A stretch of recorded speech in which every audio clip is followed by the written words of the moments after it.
Hello. So, um, okay, so here is my DNA sequence that I select. So the first thing I'm gonna do is I will go to the rulebook and I found the link. I found the link to the sequence manipulation site here. So I click it and then open a website and I go to the ORF finder. Yes. So we will come back to our to my sequence and I copy it and I paste it in here. As I look in the rulebook, we will select this selection. So ORF can be begin with any columns. Why is it? Why we choose the any column? Why we don't start from the ATC from start column? Oh, because we are open for any possibilities. So maybe the start codon will be like upstream of our operating frame.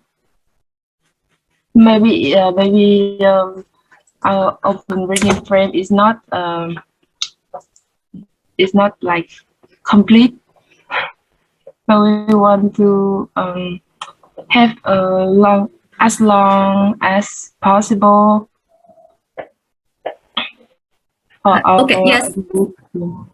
So normally the reason we choose the any column because you know that with the metagenomics study and they sequence it randomly, right? And from the like when they did the sequencing, so they will cut the genome to the small fragments and then they sequence it. So the thing is they don't start from the beginning of the gene. So that's the reason we choose the any codon because we don't know it can be maybe in the fragment it can be contain 2 or 3 genes or it may not contain any gene or something. So if you don't know that fragment is start with the ATG, so you start choose the parameter as the any codon for this one. Okay. And I see that in the for the second option, you search for the ORF in the reading frame. Yes. So what's the parameter you are going to choose? I'm going to choose 1, 2, and 3. Yes. Yes. I think this parameter will show all the results at once, rather than you choose one. So if you choose the number 1, what does it mean? That it will look for the reading frame in the reading frame 1. Yeah, in the first nucleotide, right? Yeah, in the first nucleotide. And then when you choose the second one, so the reading frame will start at the second one. And if you start with the 3, it means that it starts from the third nucleotide. So we will choose the 1, 2, and 3. Yes. And there another option and go on the direct, and you have another option for reverse. So here they will do it like not direct and reverse together. So we have to do it separately. Yes. So first choose the direct. Okay, and the next one only return the ORF that are at least. So the default is 30. And when you check for the rulebook, yes. So you find the 60, right? Yes. So it's the cutoff value for the length of the codon. Yes. So we will choose the 16. And the next one. Well, here I don't see the universal genetic code like in an example in the rule book. So I think standard will be the right one. Yeah, you're correct. We choose the standard one. Yeah. Okay, so I submit it here and it will open the result. Yeah. And how many ORF that you obtained in the frame one? I obtained three open reading frames. 1, 2, 3 in the frame one only. And frame two, I think there are no ORFs. ORF as well. And there's only one ORF in the reading frame 3 only. So after you do this one, what will the next step? So I will come back to the to my, I don't know how this called. Annotation my website. report.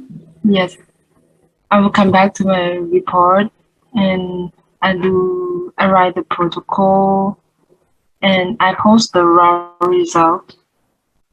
So the raw result will contain two parts. So the one with the reverse, the one with the forward trends, and the other one with the reverse trend. You guys see this? So in the annotation, we need to fill three parts. So the first one is the, you can put the raw result first, and then you can go up with the protocol or the methods and fill the result analysis later. Yes. Okay, and for the protocol, can you go to the rule book?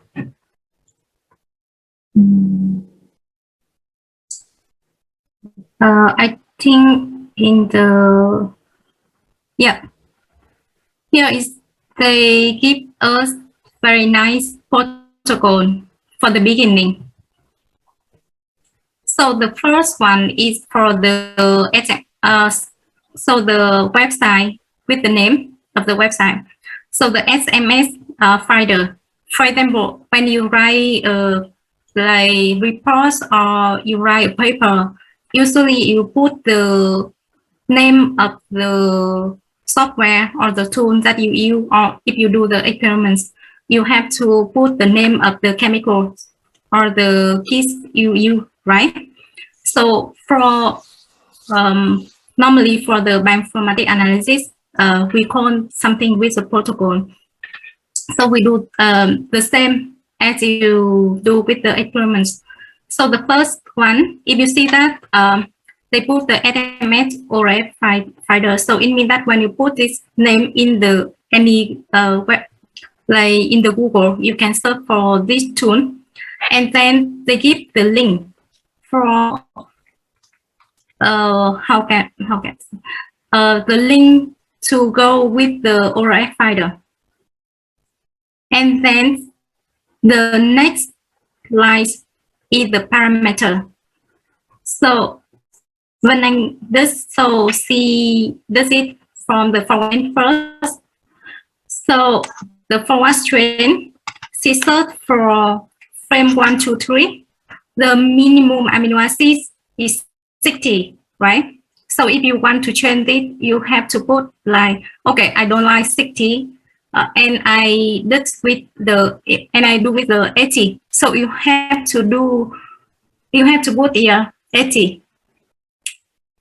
That's because as we say that we cannot like, okay, one student say that I like the number 60 and another one say that I like the number 70. So we want to put everything in the default parameter and we keep it at the 60 amino acids. The next one is any codon can be start and the universal or like we say that standard standardized code. So this is for the forward strain, and the second step is for the reverse strain. And we write everything the same. If you train any parameter, you have to put it in the protocol. Because the next time, like if you want to go back and you want to produce the same result, you have to do it exactly the same. And you will get the same result. So that's why keep in mind that if you train any parameter, you have to put it in the protocol.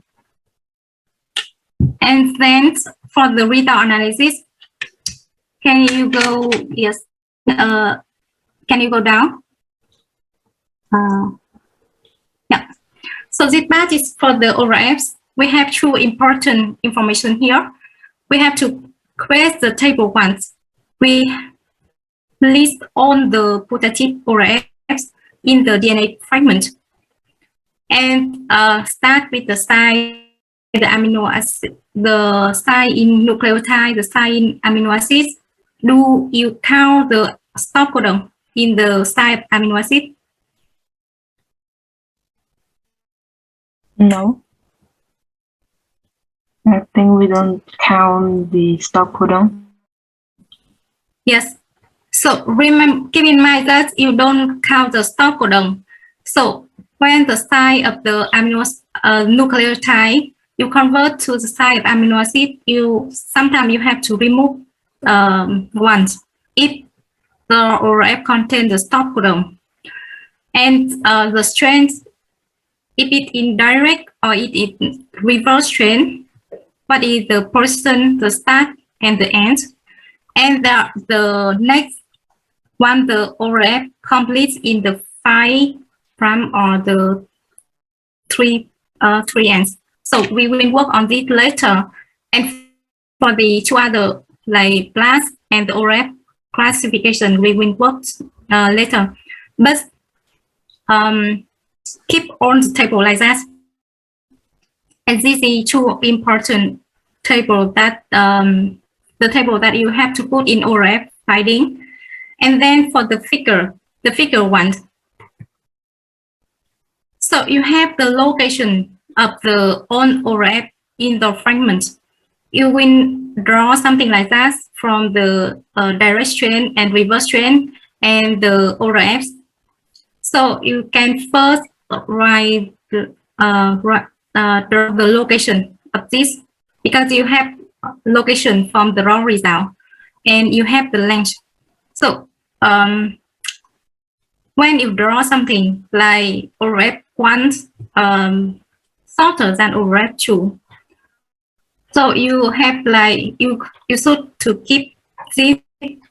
Beyond that, for example, if you find ORF 2 is like 600 base pair, and then ORF 1 is like 1000, but you draw something it's not in the side.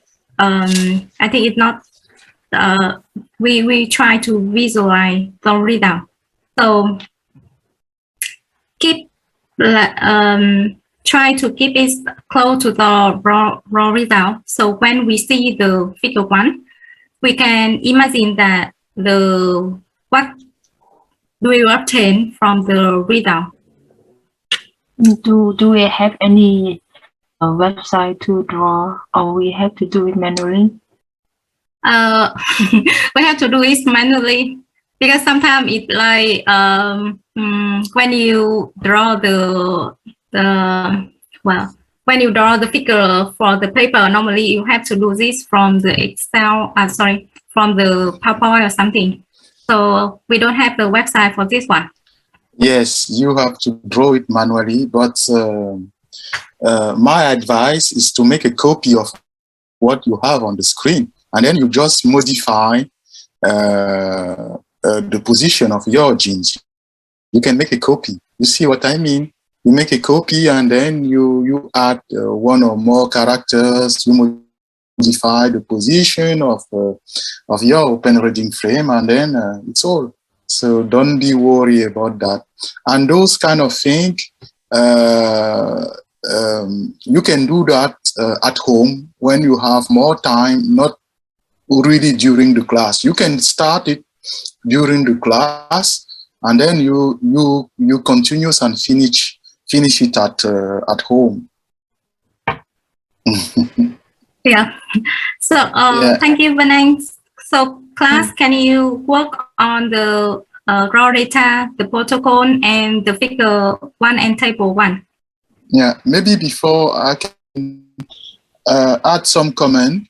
The first thing is that for each tools, you will use a lot of tools in Annotaton, and then from for each tools, you will always have option to choose, and then in the rule book you have everything. Okay, like the one of ORA finding here, they first we give you the link to the tools, and then we give you the option you should follow to fulfill, to perform the program. The second thing is that when you start, as you can see now, since you open you have a fragment in your card, and then you open the modification web part of the annotation. So you have several items in Annotaton, ORF finding, and then conserve domain proteins, blast homology search, and so on. For each item, you will put the protocol you use in the synthetic way. So do not return send to, no, it's in the synthetic way. And then the protocol, it's first for you, because you can come back 6 months later, you will exactly know what you did. But the protocol, it's for another one, or a reviewer or another scientist who want to apply your protocol to get probably the same results, or to apply the protocol on his own fragment. So your protocol should be really clear, so that he found everything to did the same.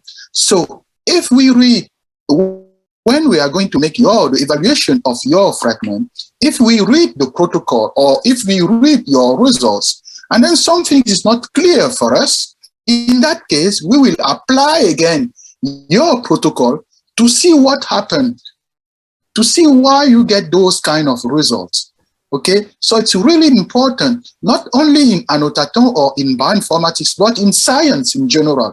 Your protocol should be really, really explicit, really complete, so that everyone can perform it. Okay, so in our case, it should be synthetic protocols. Okay, so another thing is, as you see in your modifying web page of your fragment, so you have three parts for each item.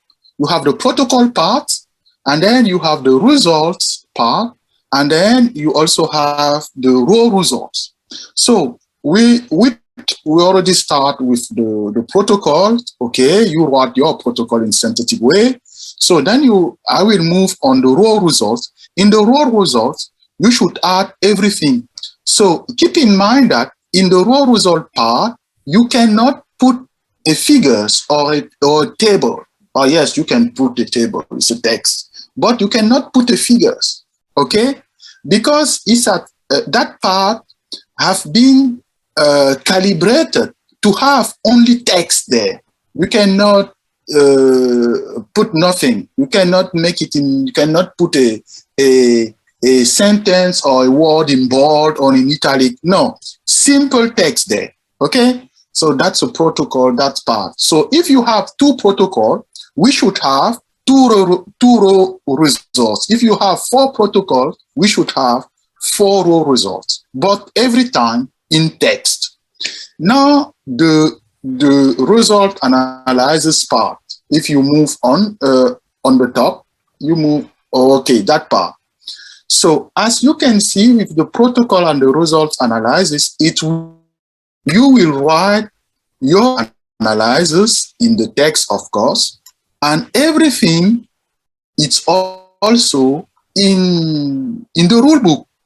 If you find a rule book, there is a table, a card of encart, is what we say it in French, where, yes, that one, where, no, downstream, down, it will be down, yes, that part in orange, something like that. So in that part, we gave you some advice how to make your analysis, okay, in the scientific way. Because one of the goal of this class is to learn you not only how to make results analysis in bioinformatics, but in general how to make your result analysis in science. So the way it's we advise you here, it's a little bit, even if we are talking about bioinformatics and genomic analysis, it's the way in general in science you will make your analysis. So we are going to come back in details a little bit later about that, but I want that to keep in mind that you always have protocol, result analysis, and then raw data part. So if we come back on your, can you show me, please, yes, that part. As you can see in the ORF finding on the protocol and results analysis part, you can, it's like your Microsoft Word. You see, you can, if you write something, you can put it in bold, in italic, okay, you can put some link, you can create a table or figures, you can copy a figure elsewhere and then put it there. So you have the place to make what you want, to organize the information as you want, okay, to format it as you want in that way. I hope it's okay for everyone. And then what I talk now, it should be the same for protein domain, for BLAST, for taxonomic, for multiply every time, okay? So now you can really move to the open region frame finding in your sequence fragment. Okay, thank you. You're welcome. I'll share it.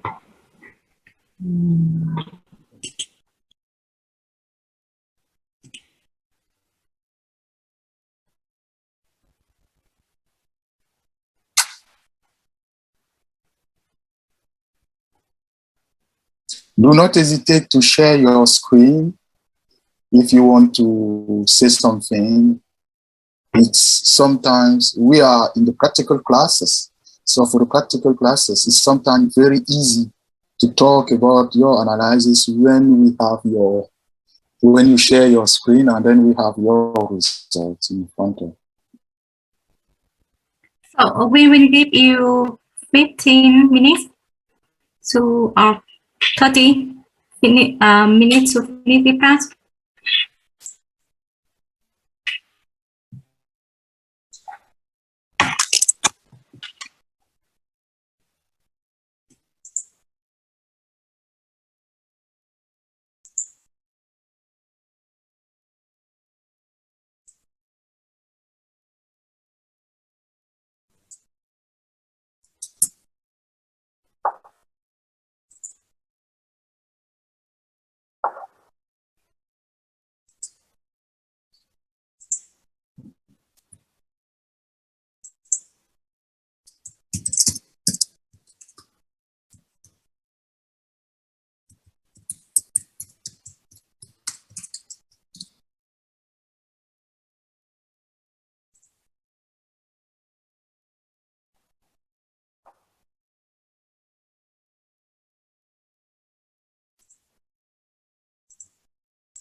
In English because Okay.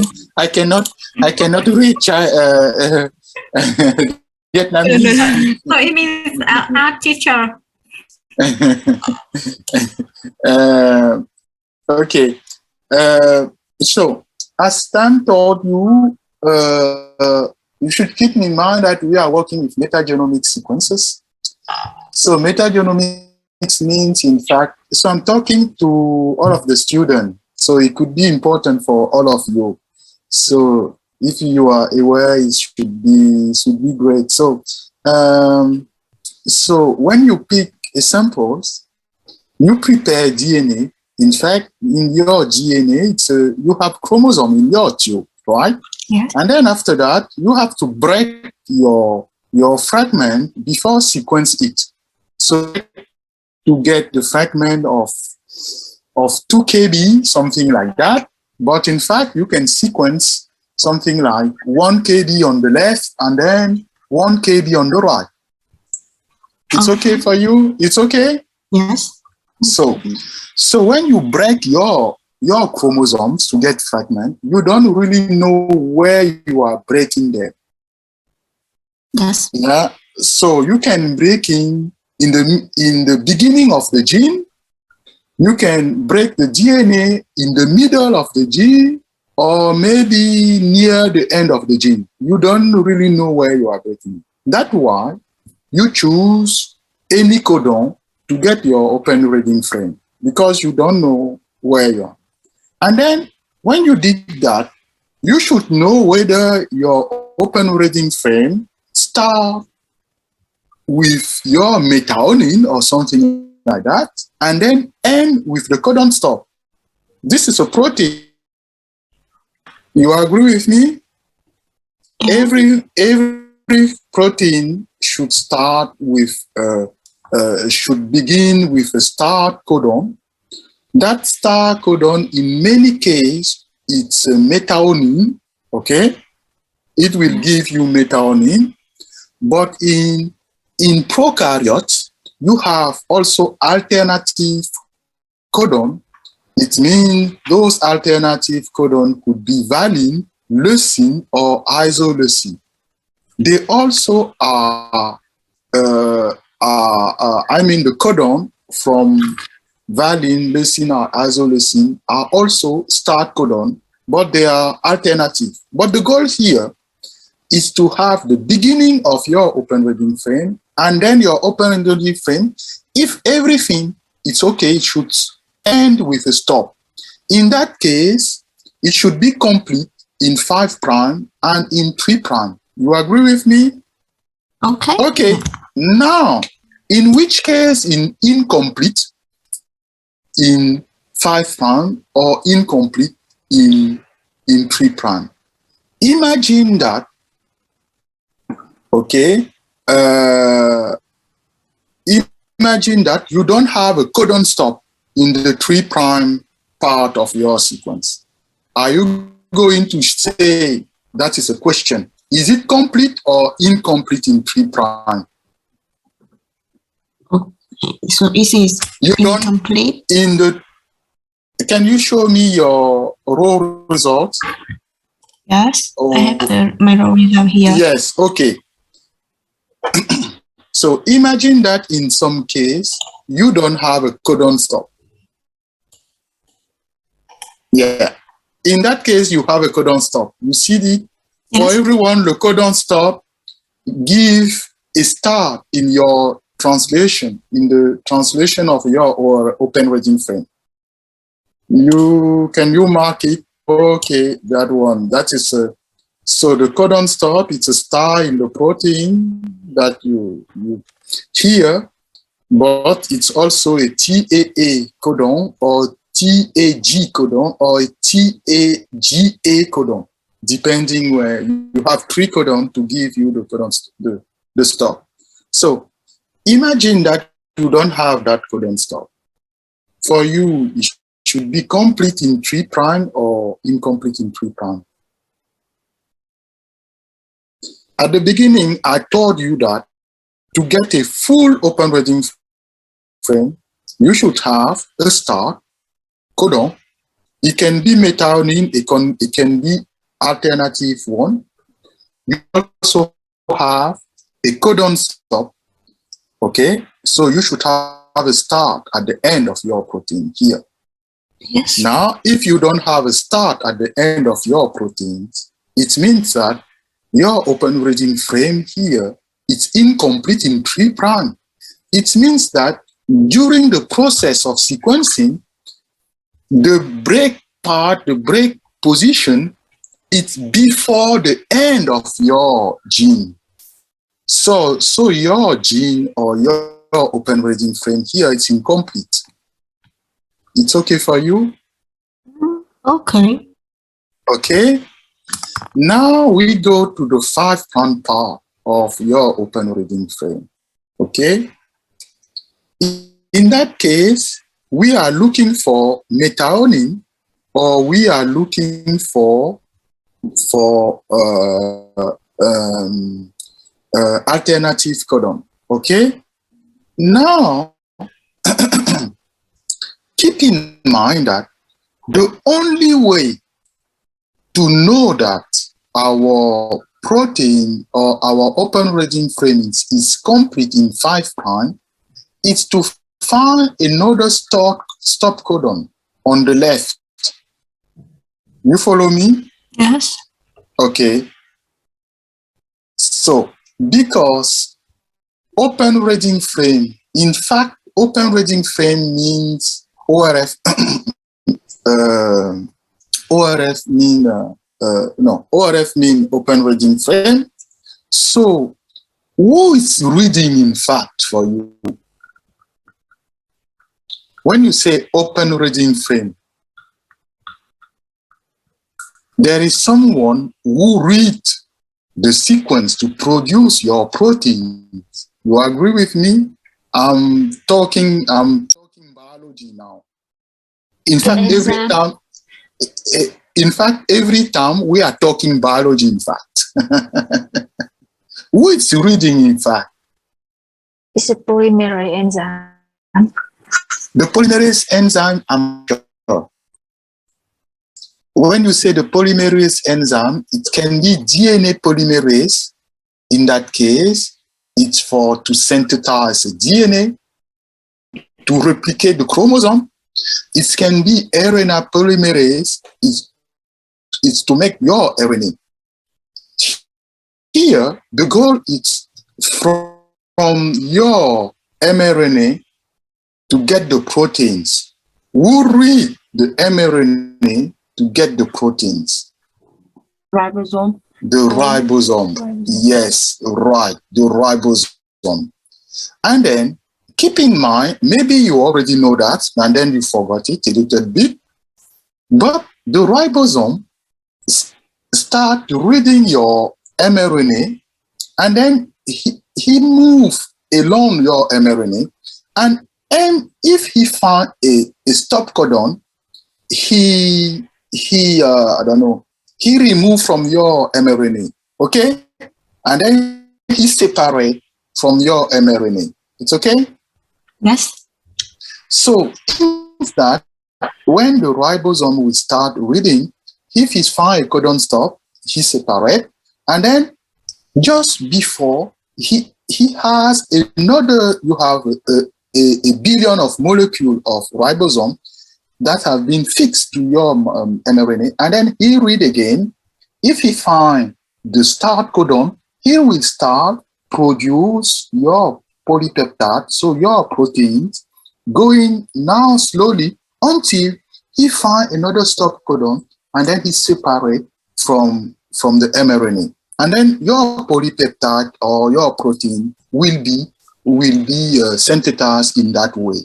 So the only way for us to know that there is it's complete is to find a stop codon in 5' on the left.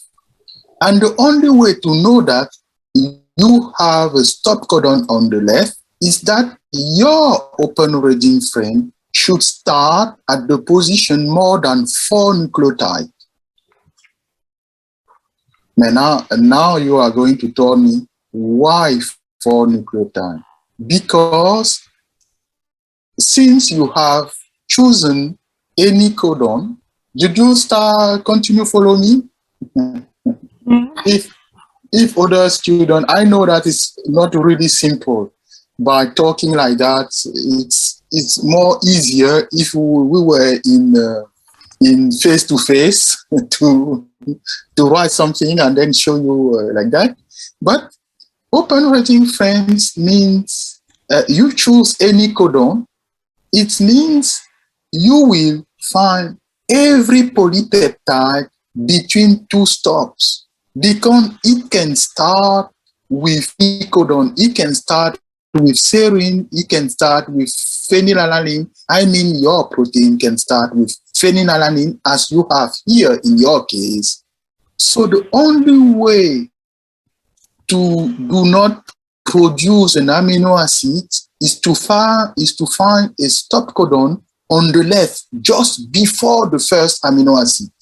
Otherwise, if we give you amino finding will give you an amino acid like phenylalanine here. Is it clear for you? Okay. It's clear, or it's really important? It's another student. Is it clear for everyone? Give us your opinion. It's really important for the remaining part of in the chart. So I try to resume what I told you. Open reading frame will give you, in fact, an open reading. ORF Finder will give you an open reading frame from stops to stop. You find stop as a start at the end, but you don't find a start at the beginning, because it doesn't matter. It does not give you more information. Okay? But keep in mind that if the first amino acid of your open reading frame start at the position more than 4, a little starting with 4, it means that the three days just before, it's a codon stop. Okay? Okay. So with that 2 information, you now should be able to say whether your open reading frame it's complete in 5' and in 3'. Okay, thank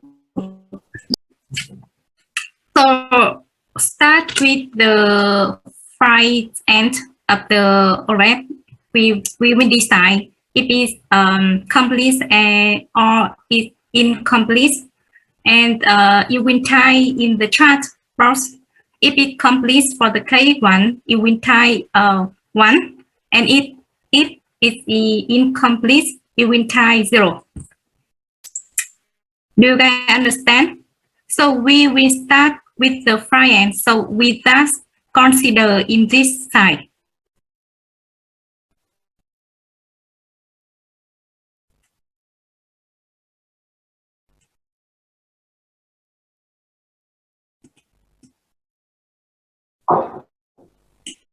I see one, one.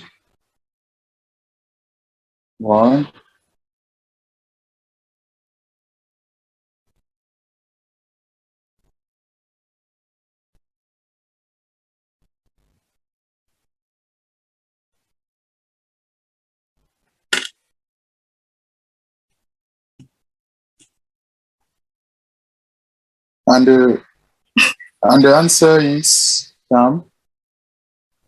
Yes, I think we should wait for the other.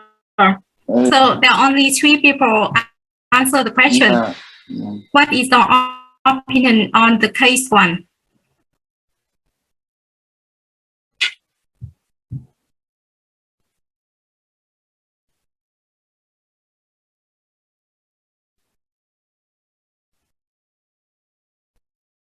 No more student.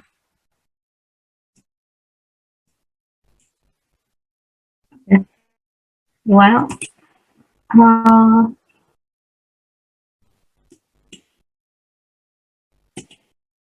One more. Salme thing, my thing.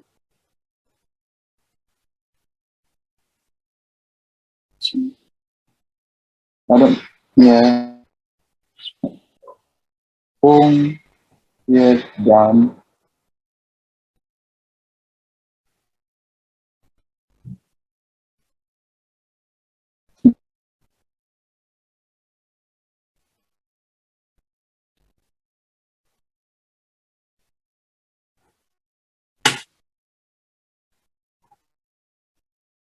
so I see the majority of the class decide that the case 1 is complete in 5 ends of an array, right? What about the case 2?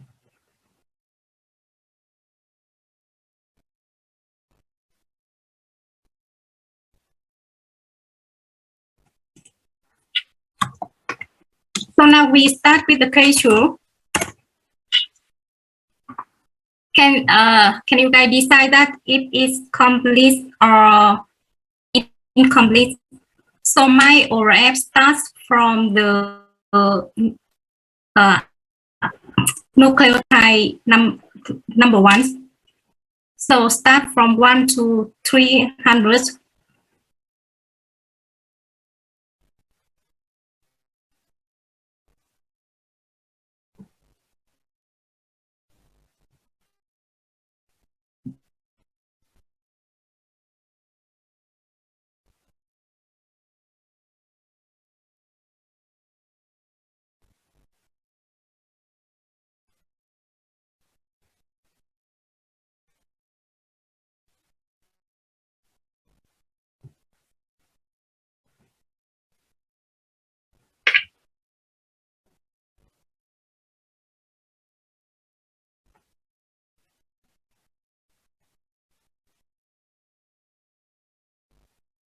And in the end, one say 0.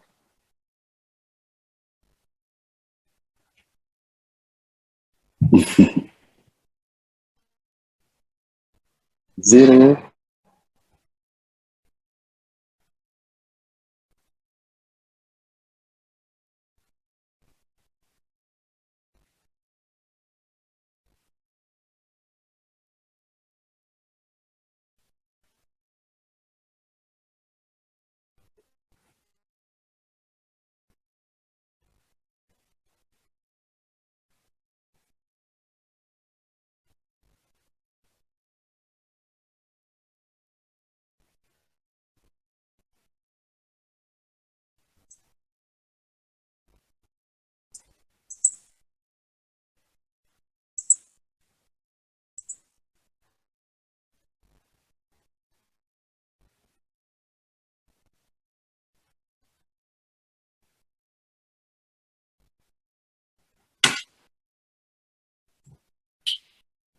So you guys say that in the K2 is incomplete.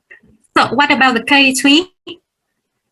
I have similar to K2, but my start amino acid is methionine.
For the K3, you say that it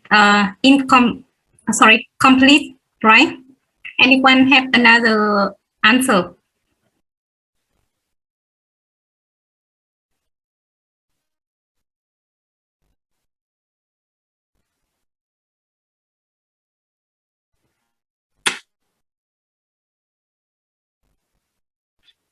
So I will pick one, two thing. Can you explain why you will choose the K3 is complete?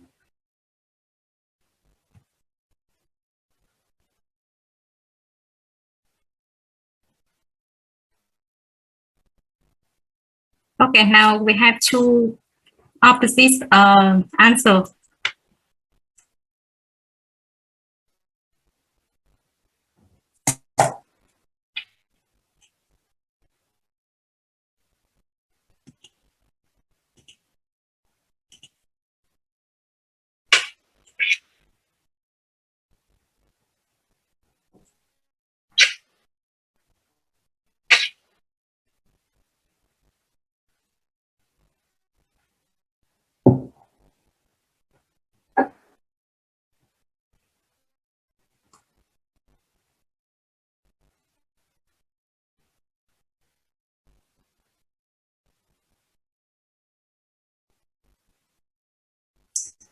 So you guys, can you explain the choice?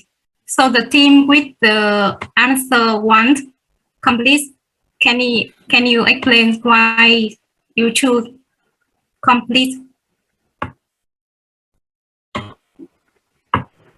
Giang, she is out of room, so can you ask other?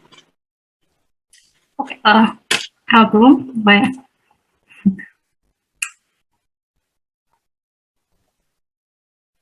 Okay. So I haven't heard Đặng Hoàng Hiệp.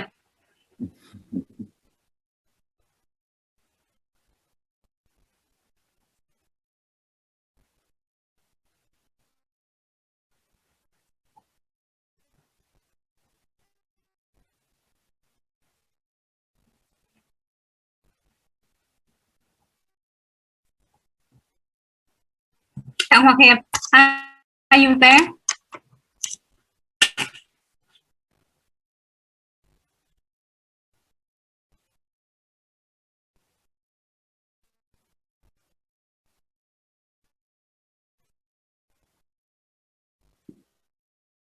Yeah, we are talking about case 3. Yes, the K3 Yeah.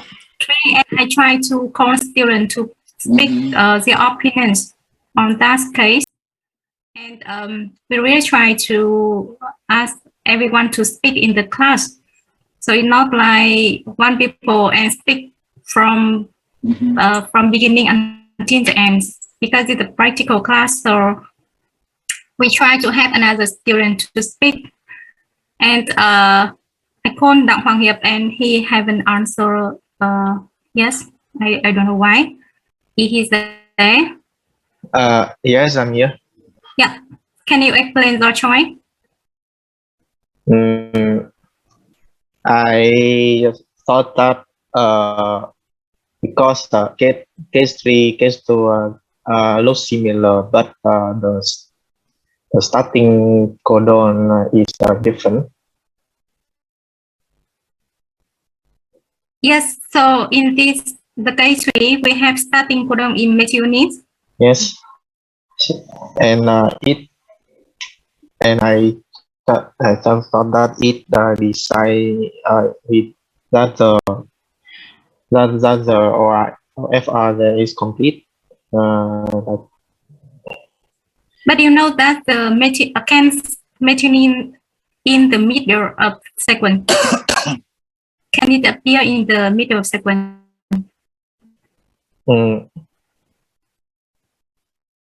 I'm not sure about it. I think that it can appear in the middle. So sorry, the answer is yes. Yes. So you see that if it can appear in the middle segment, how can you sort that this one is the starting codon?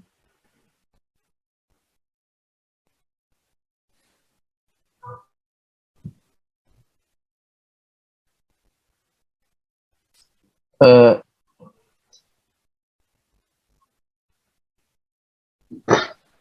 Because you know that it can there may be methionine in the this side. oh, okay. So this is a tricky question for the K3 So because yeah, we don't know that if the methionine here in the beginning can be the start codon or it can be the normal amino acid in the middle of the alright, right? yes. So class, how can you know if this one is the real start? Any idea?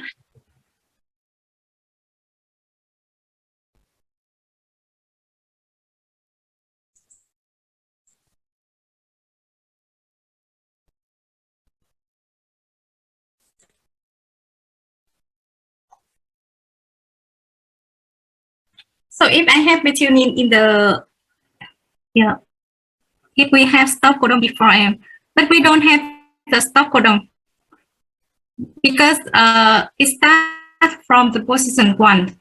So we don't know if before 1 we have start codon or not. And our task is to define if this one is the start codon or is that the normal methionine.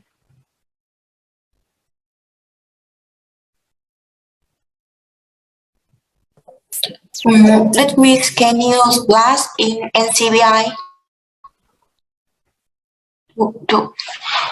So sorry, We can use Yeah. what? blast in NCBI. So you already did class, right? In the another course. So if you do the class in NCBI, what can you find? So I think this will produce a lot of sequence, and maybe we can align it to find something similar. So when you do the blast, you will have the protein, and then right, Yes, and then you will find the the high start similar. codon from the other protein. Yes, I think this. Yeah, it definitely is the right answer. So you see that when the M at the start, so we will have to perform another step to confirm. And actually the end of the lecture, the nearly the end of the lecture, we will work with the multiple alignment and we will know how to do this. So everything is as teacher say, for example, for the K2, if the RFs not start with the methionine, so it's easy. You can easily confirm that this is incomplete. And if it starts from the nucleotide 1, 2, 3, so we can say that it's incomplete. And for the, okay, we will move to this one. So now we consider for 3 ends. So for 3 ends, as you know that we have stop codon, so it's easy. For example, for the case 1, if at this position we have 1 stop codon, so we can say that it completes at the 3 ends. But if in this case, so is this complete or incomplete? Will that consider in this part?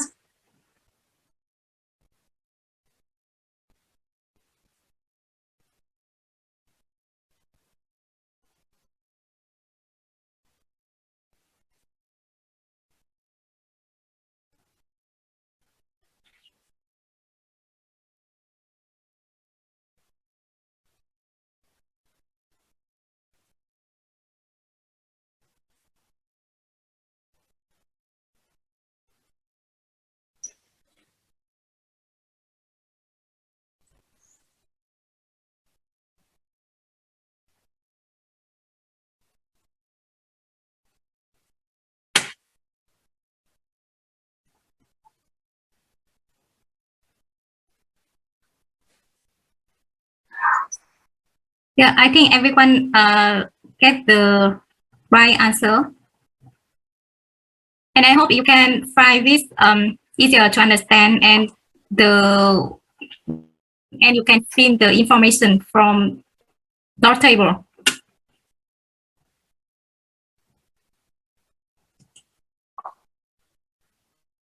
DNA fragment, how you can construct, you can do the table like that to find, to get the start position, to know how to decide whether your open wedding frame is complete in 5N, 3N, etc. So now you should fill this table, this column, the number of blast hit, and then decide whether your open reading frame is a real one, or it can be considered as a false, or it can be considered as a true off. So for that, all of them, in fact, you have to decide whether your open reading frame is a false positive, an orphan, an oval, or non-one. Okay? And then they are defined here. The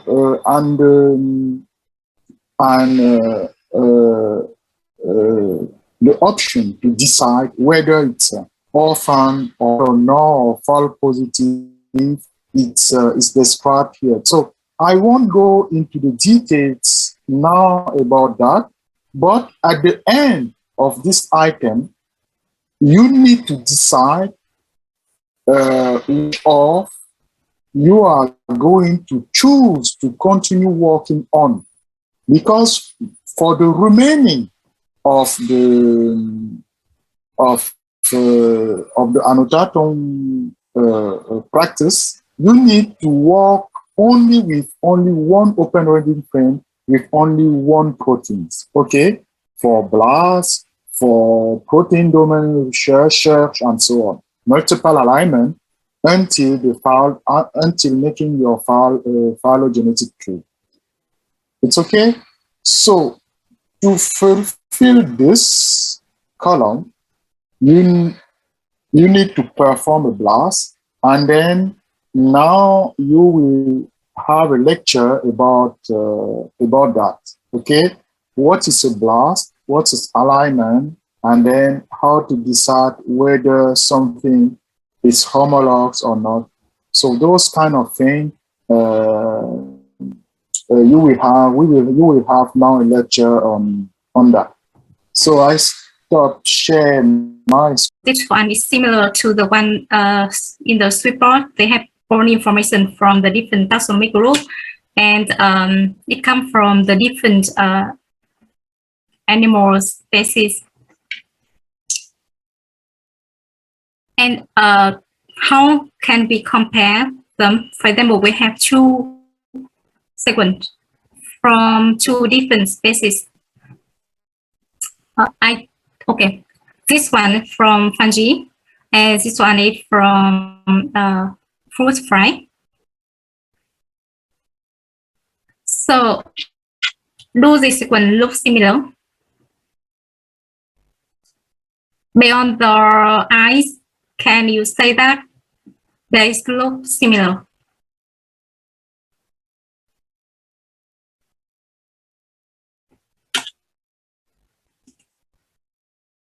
Okay, we have one One. answer is no. No. No.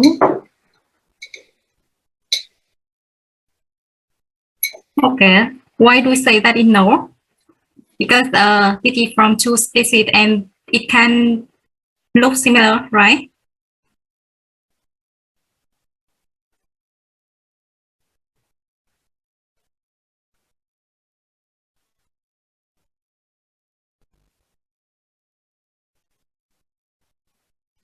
So normally, do we have any any protein similar with mouse? Because before I say that it is fungi and this is the fruit flies, and I think that's the reason you say that they are not look similar. We need to arrange two sequence to get the similar region. Okay. We need, yes, but why the you say that we need to arrange two sequence to get similar region, but the answer is no. So it may be it's some part they are similar. You don't know. It is that looking by the eyes, because you know that. All right, how can we see all of this and then we make the assumption? So normally we will have a tool for this one.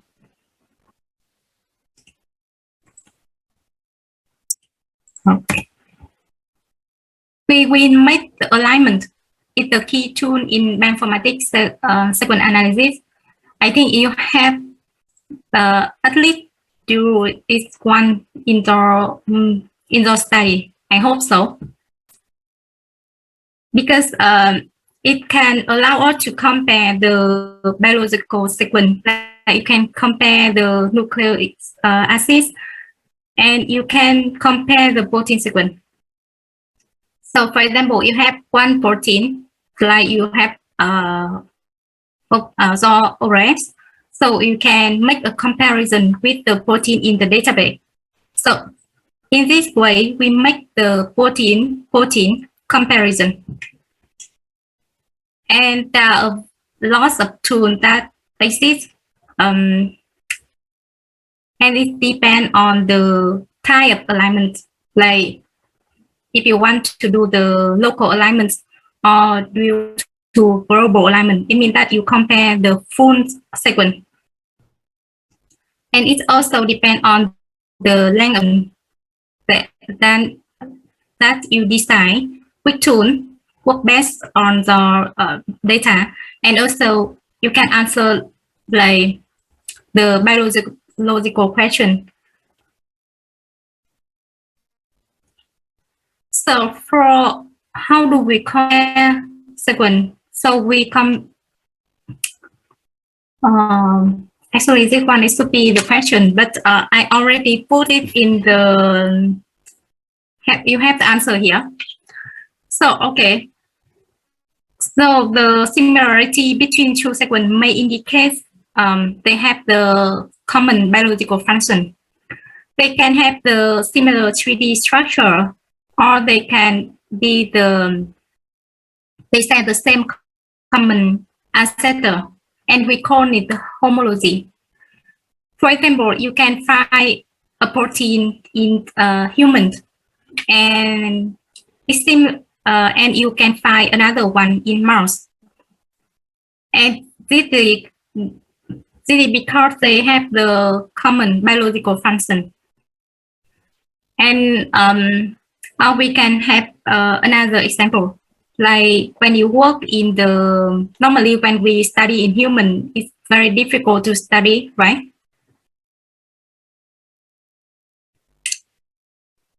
So you don't think that it's difficult? So normally when we design the experiments, we will design in mouse. We can do everything with mouse. For example, in the, if I study on scene, and I want to put some mutation in some gene. Can I do this with human?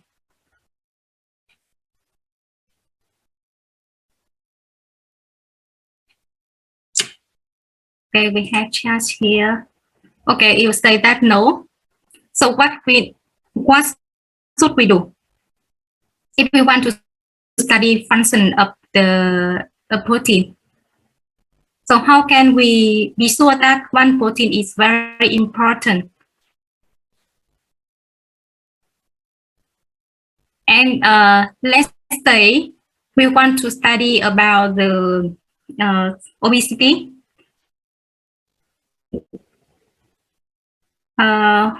Okay, we have two answers. Once we use animal model, we use the knockout gene, right? So after you do everything, you have one gene with the function that you know very well in mouse.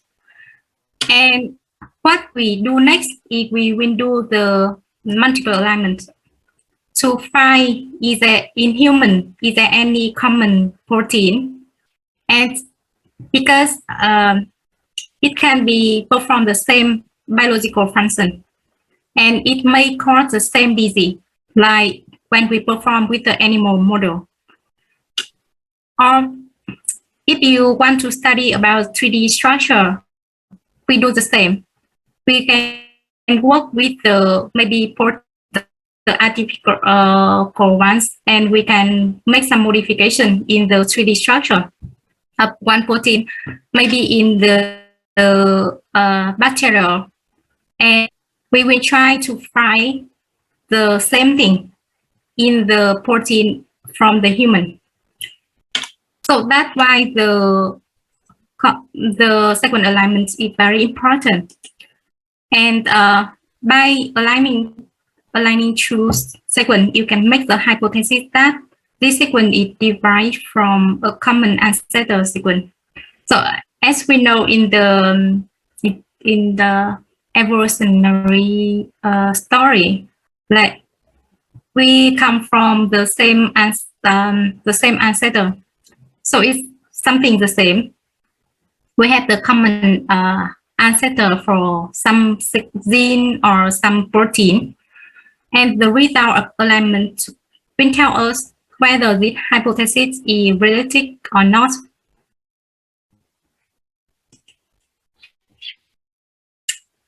Okay, we have alignment two sequence here.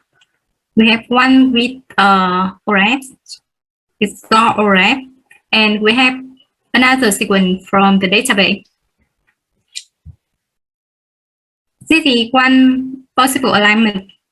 You see, we have match between two first amino acids, and then we have the substitution. We have something with the non-conservative substitution, and this one is the conservative substitution. Do you find any difference between two cases? Why do we say that this is the non-conservative substitution and this one is the conservative substitution? Because for me, it's the same. So you see that it's on, we replace one amino acid by the other one. Can you find the difference between two cases? This one and this one.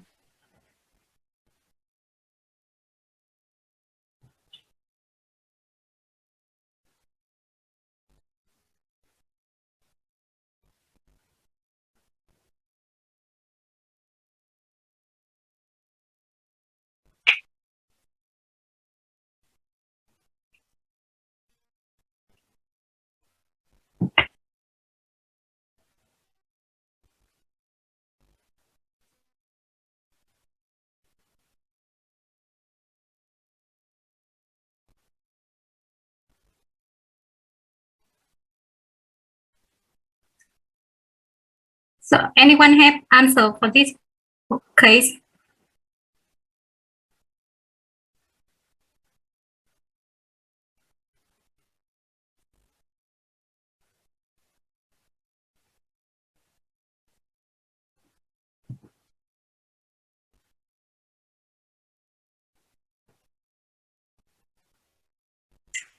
if you're looking for the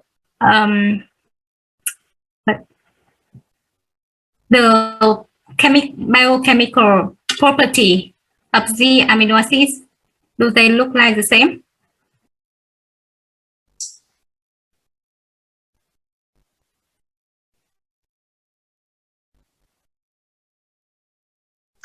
I think that with the conservative substitution is we have the chance, but the two amino acids have the similar chemical properties, and non-conservatives is two amino acids it don't have any it's not the similar chemical properties. I think so. Yeah, it's my answer. So it's correct. And so we need to, for the amino acids, we need to check if it's non-conservative substitution or it's the conservative substitution. But for the nucleotide, do you think that we have the something similar like that?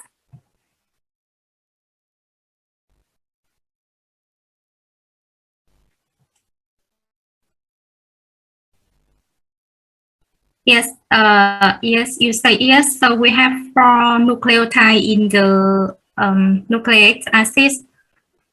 So if it in this case, when we say that the conservative substitution, which nucleotide trend to the other one, which type?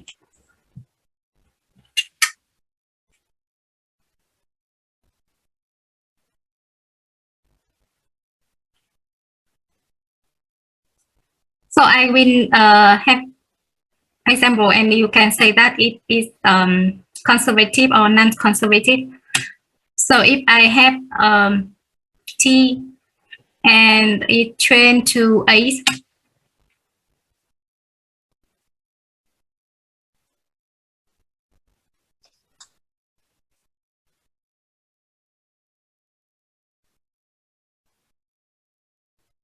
and why do we say that it's conservative?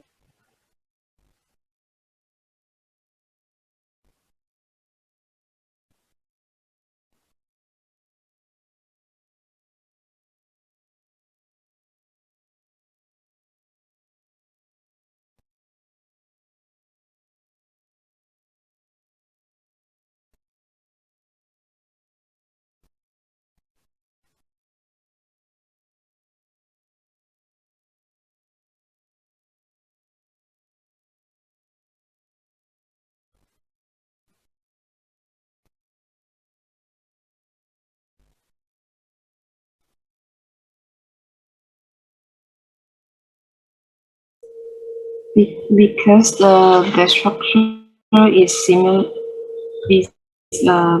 quite similar to each other, and it will not change the structure of the DNA. Can you speak louder? I say it is a conservative substitution because I think that the structure is similar, and the And they are on the purines. yes, on purine derivative. Yes. Thanh Vân Anh.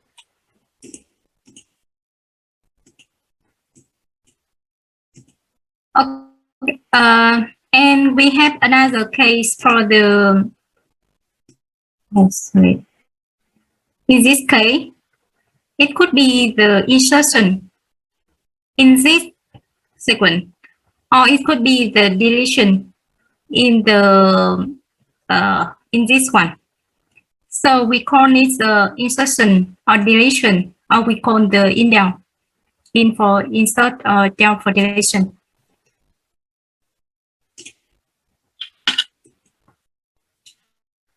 So after we perform the alignments, we have the possible evolutionary scenario.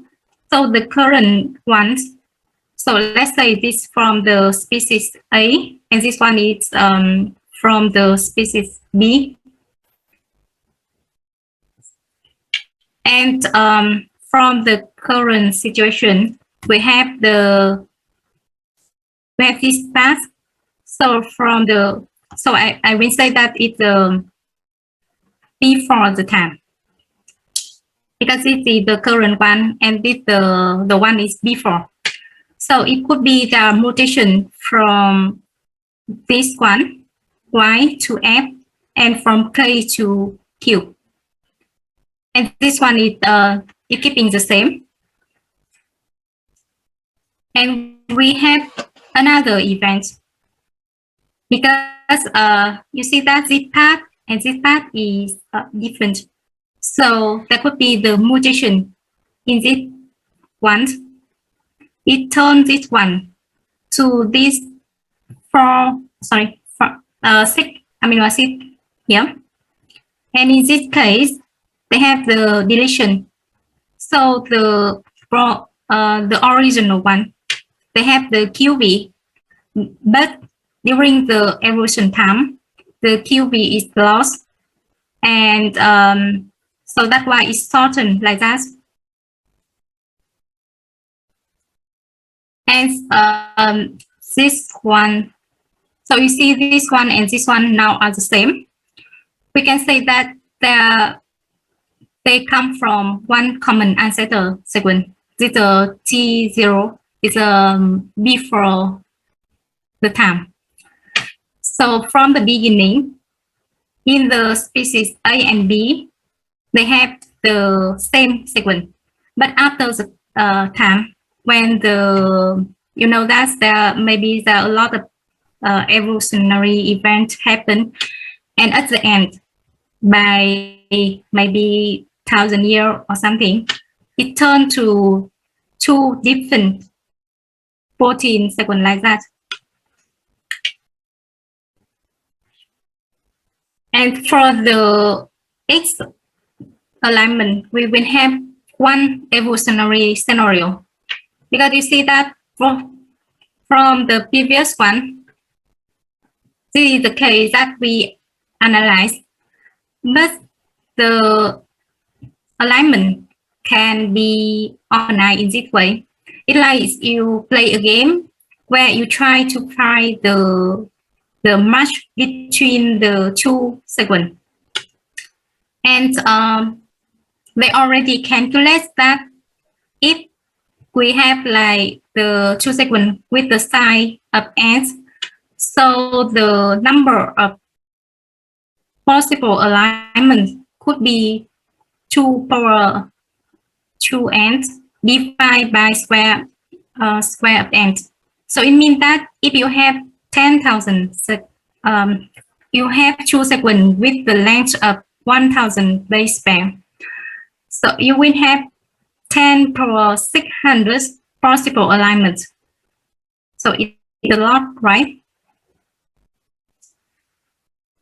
And X alignments corresponding to the one evolutionary scenario. But quick one is the true one. Quick one, it really happened in the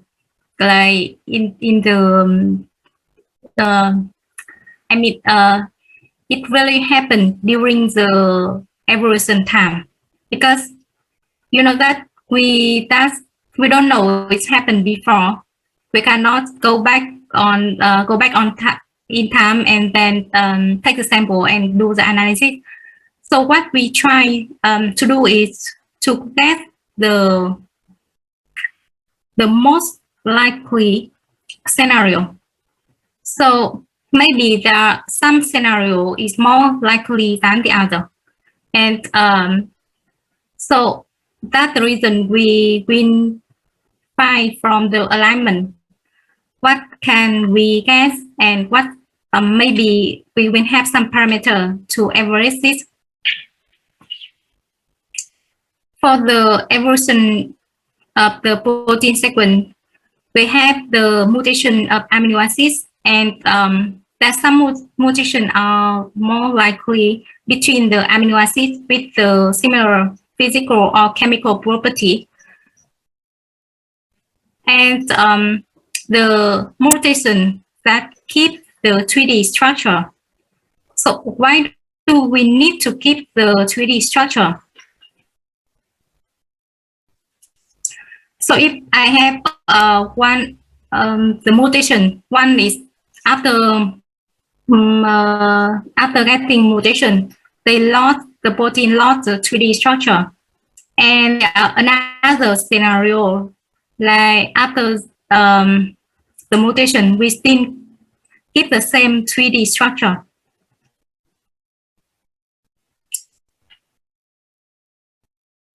So why the 3D structure is very important? Why do the why do the cells still want to keep this?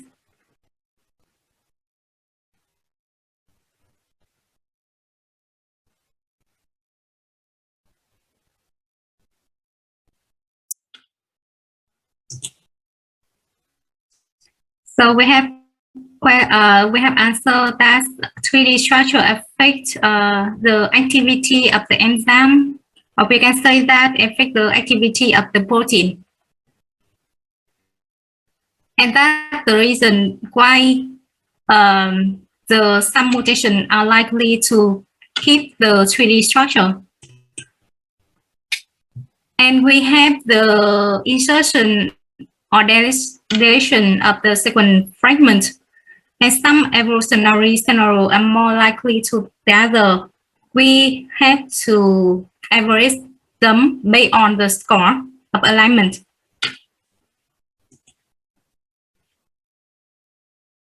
So how can we score alignments? This one, the score will depend on the number of type match, the number and type of substitution. So we have the two types of substitution before. So the one is like the one we keep the same chemical property of the amino acids. So it will have the score higher than the one with the non-conservative substitution. And the number and the size of insertion and deletion is also important to calculate the score. And the final score for alignment is will be the total score of all position. For example, if you take this two alignments here, so you see that the total score will be the score of the for the each match here, score of substitution, and then we will have score of gaps and until the end. And the highest score alignment will be the best alignment, and it also be the most likely scenario.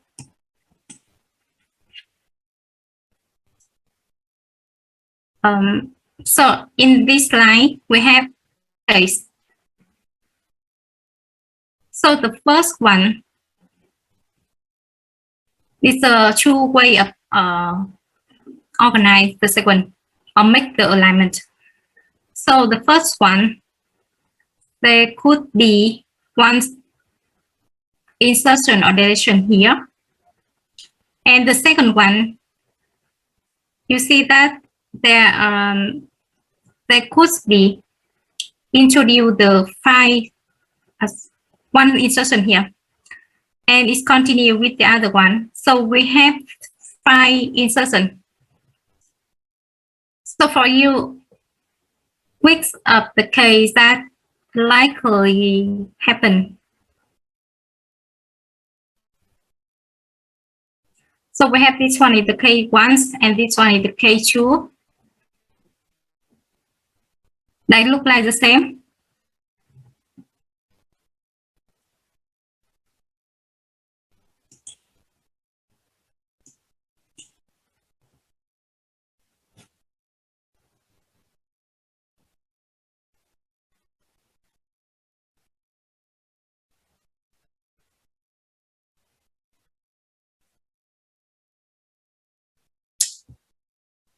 So, anyone have answer? So we have the first case where we have very big gap, and the second case we have the small gap by H2 nucleotide.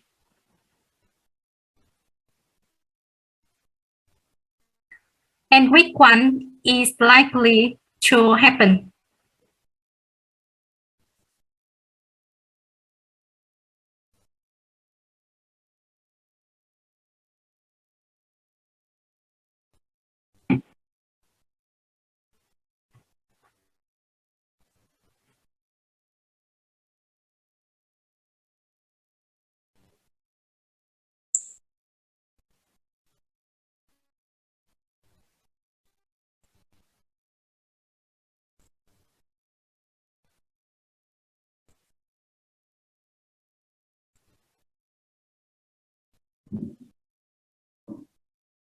Do you guys want to answer this question?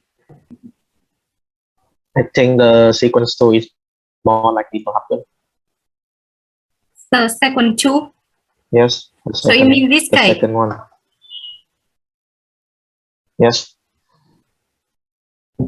So why do you think that is likely to happen? Because the replacement of nucleotide happens more frequently instead of actual huge gap of huge gap of the sequence. So it more likely score better. Okay. Yeah. Anyone have another answer? I think it's the first one. Yes, quite the first one. I don't remember exactly, but I know that we have the definition that word nucleotide. So when we have the match in the 7 or 11 nucleotides, it maybe have the score, and if we have the match and mismatch, or we have the like the second one, maybe the match is like the random match is not it's not have the meaning. I remember that, but I don't know if it's exact or not. So okay, so maybe let's take another example from the real life. I will. So Maybe I can make a comment. I will help. I'm talking yeah. to students. So in the evolution, the tendency is to save the energy. You see what I mean? If a species want to evaluate, to make changes during the evolution, the changes will be done by saving its own energy. So now between the two types of alignment, which one will take less energy to happen? You see what I mean? So it will be the first one or it will be the second one.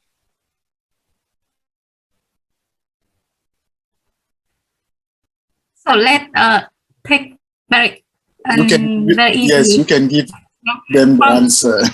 Yeah, no, but you know that Emmanuel already give you some it's like already the answer.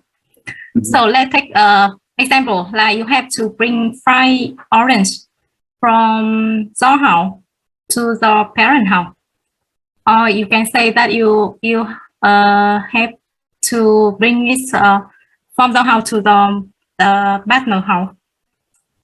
So when you do it one time, or you have to bring one.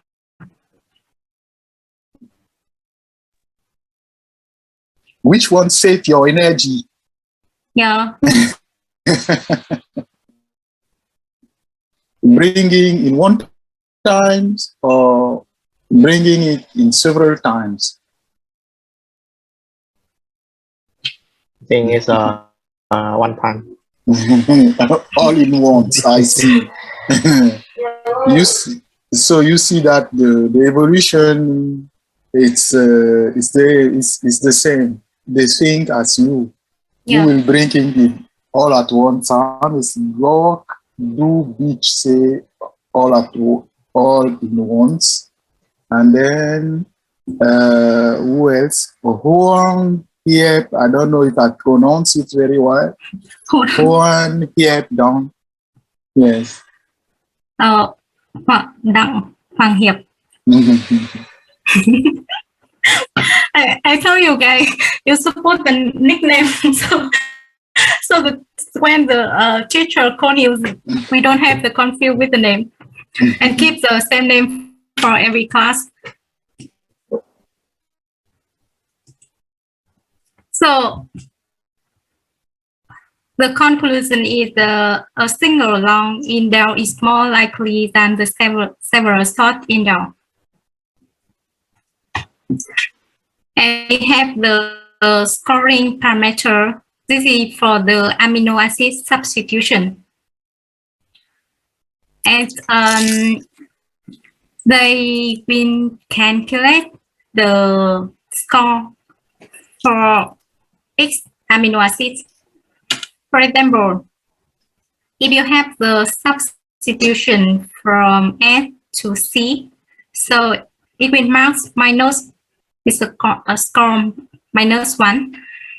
But for example, if you keep the C and the second sequence is C, so you have the highest score, number 9, and it's the same for the other one. And we call that one popular matrix that we use for compare the protein. So we use the Blossom 62, and as you can see here, the amino acids that are grouped by the chemical property. It could be by the sign,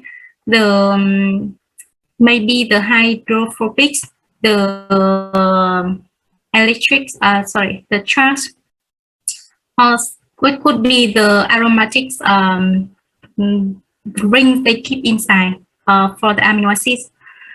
And the name for the signature, anyone heard about this before? So the Blossom is the block substitution matrix, and the signature is for the similarity. So they perform the alignment for all protein, and they group them by the similarity with a cutoff of 62% identity. And based on that, they calculate the score where the each amino acids turn to another. And after we have the score. So because it's very how can I say, the work done to define it is huge, but we that need to use it, and that remember that we still have another one to use another matrix, but this one is popular ones, and it's used for the when we compare the protein sequence. It means that we use the amino acids alignment, and it not work for the nucleotide.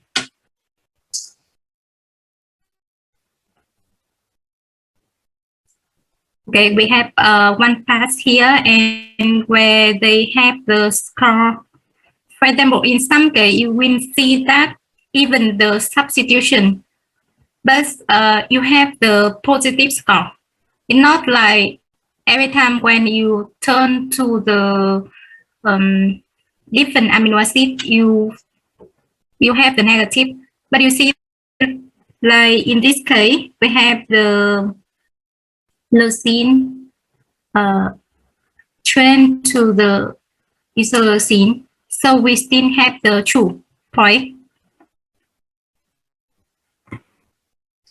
For the alignments, we have talked before we have two types of alignment. The first is the global alignment, where we have the protein sequence of the from two species, and then we make the on the alignments. And the second case for the local alignment, where we cut the sequence to the small fragment, and then we make the comparison. So that's why it's called the local alignment. For example, when here is like we cut this like that, but in some case, when you cut this, this part can be matched to this one, and this one, it can be matched to this one. So in this case, we don't care about the position of the fragments. With that, compare the path of the sequence.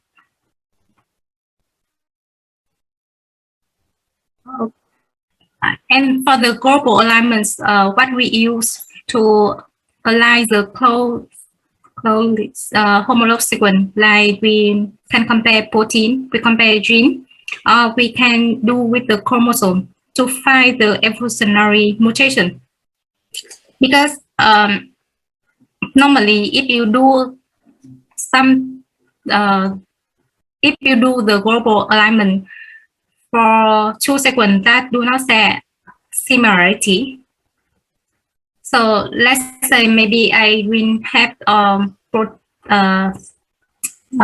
is the simple one is for example, we have compare the hand and the foot, and it's completely different. So we do not we cannot make any alignment on that one.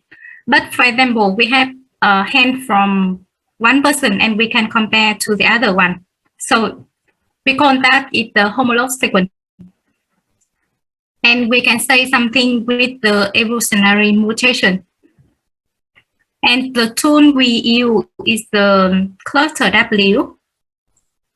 And we will use another one is the cluster omega. And the later we will use in this course. So don't worry about this part. So that keep in mind that if the sequence is homologous, mean that it share the similarity with other, you can perform the global alignment. But if say the like zero similarity or like less than 50%, so that when you make the global alignments, is it gives the meaningless on that alignment. And for the local alignments, so where we break the sequence to the small parts and we make the alignment for the each part. So this one is very useful to identify the homologous sequence with the sequence in the database. For example, in the case that you do, you have the ORFs and you want to make a search in the database. So it's better to use the local alignment. And this homolog can, so of course this one is restricted to the portion of the full sequence because we just use the part of sequence, we not use the orange. So it will give you the local similarity. The tools that we use, it's very famous one. The one that you already know is BLAST. In the BLAST, you have many sub-tools like BLAST-B for protein alignments, or BLAST-N is for the nucleotide versus nucleotide sequence. So what we do is like we do with Google. So I think you do this every day. Make some Google search. What you put in the Google is the term that you're looking for. So in the case of the class, you put the query in the source and the database. It will be the NR database, or it can be the SwiftPost or PDB database. There are options in the source. So normally you should choose the right one. Anyone use Flash before? Can you tell us the speed of the Flash? How long do you need to wait?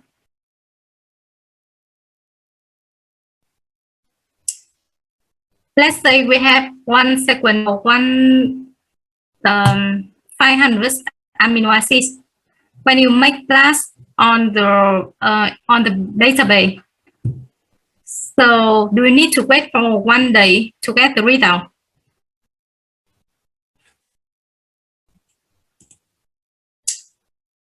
Okay, we have some Chị Sao Mai. She said that a few seconds.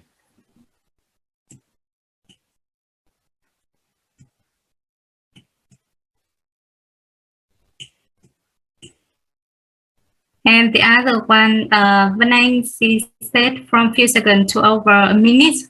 Okay, it depends on the way you look for, maybe because the database or the when you choose the option. So normally it give you quick answer. So here, for example, if you do the programming and you do an alignment in 1 microsecond, normally it the length from 350 or maybe 50, you have sent you lost like century to do this. So actually we have like an algorithm behind the blast to make it quick.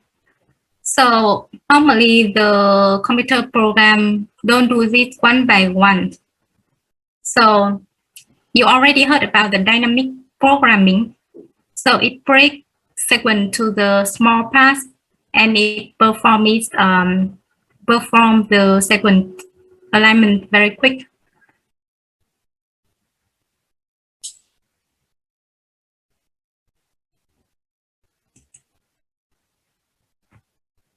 Okay, so we have here, if we align a sequence of 1,000 amino acids again the NR database.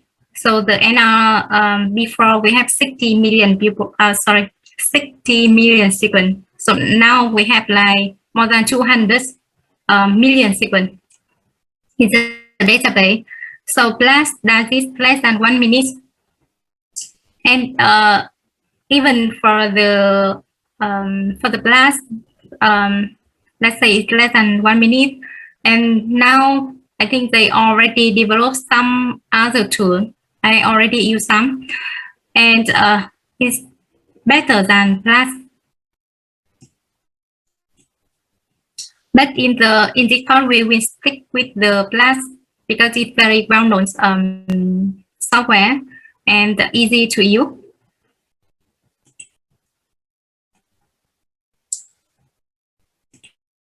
So when you do with the blast, that go to the website in the NCBI website. You can try this link, or you can make the Google plus NCBI. It will go directly to the homepage, and then you have to choose the option. They have the plus and plus TP and plus TX. So put the sequence here and choose the database. and then submit. So it's easy, like I think it's like you go to one website and you just have everything inside.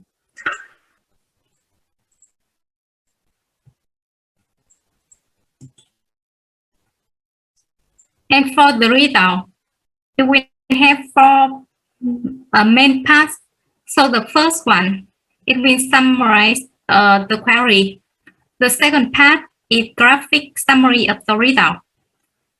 When everything look red like that, what does it mean?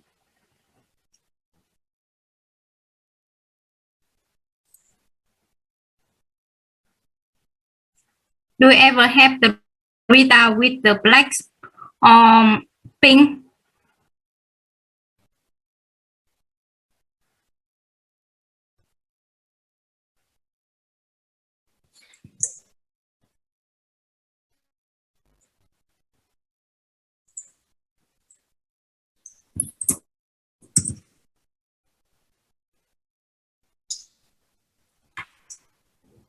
So the graphical summary is like it gives you the overview of the alignment.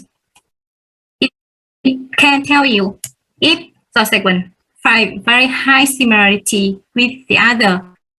So you see that when it turns to red, it means that score of alignment is more than 200, very high similarity. But if you see something, some sequence with the black, it means that the sequence is only similar with some of the not with some sequence in the database. Okay, I got an answer from Robs. He said that the graphical for the percentage how it reads out marked to the sequence. It right. So you see that for each line here, it represents one sequence. But for example, you have like 1,000 sequence in the database. So it only displays the top one. And the next part is the detailed summary of the result. Like the sequence it look like with the other sequence in the database.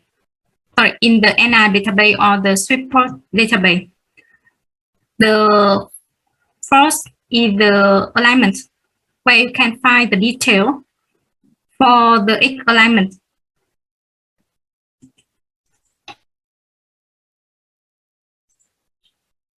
The summary of the query. So if you give the ID in the when you make a search, it will the query ID, because sometimes when you make a lot of search in the class and you don't know which one you make a search, so it's important to keep the ID of the search, and it will display in the result part. The description for the protein or for the nucleotide. So you remember that the FATA file format, we have the first line, the description line. So they will pick this part and to put it description here. The type of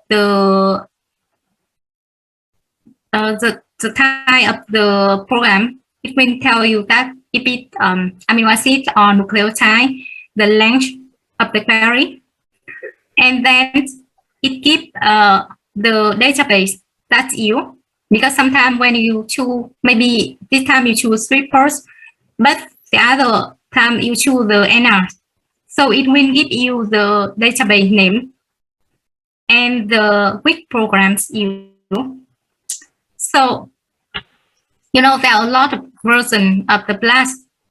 So maybe if you go back this website, like in few months or few years later, you will see that they have updated the version of the BLAST. So you will have another type program like maybe 2.2 now,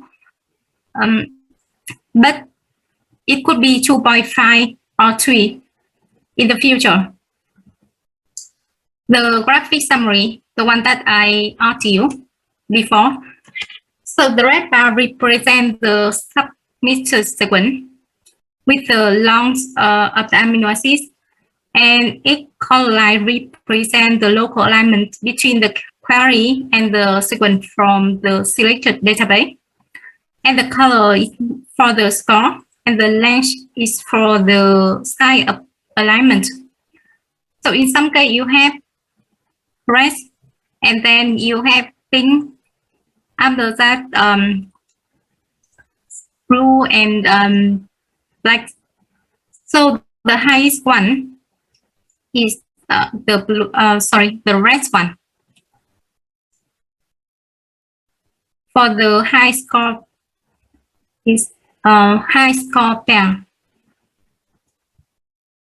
The list of alignments. Normally, when you look for the database, you see the first one is the identifier, the description of the protein in the database. You have something with the score, and they train it to the bits. But if you look for the raw score, you will find the way they calculate the alignment score. And then they have another thing is the e-value. And this is a very important one. So, I don't know if you already looking for the, when you make the blast, you usually look for the e-value or the score.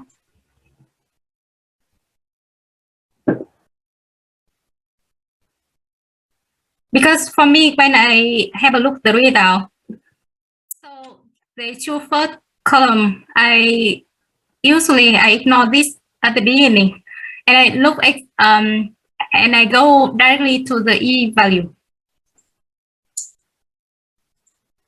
And it's very important one. It will tell you how the alignment are good or not.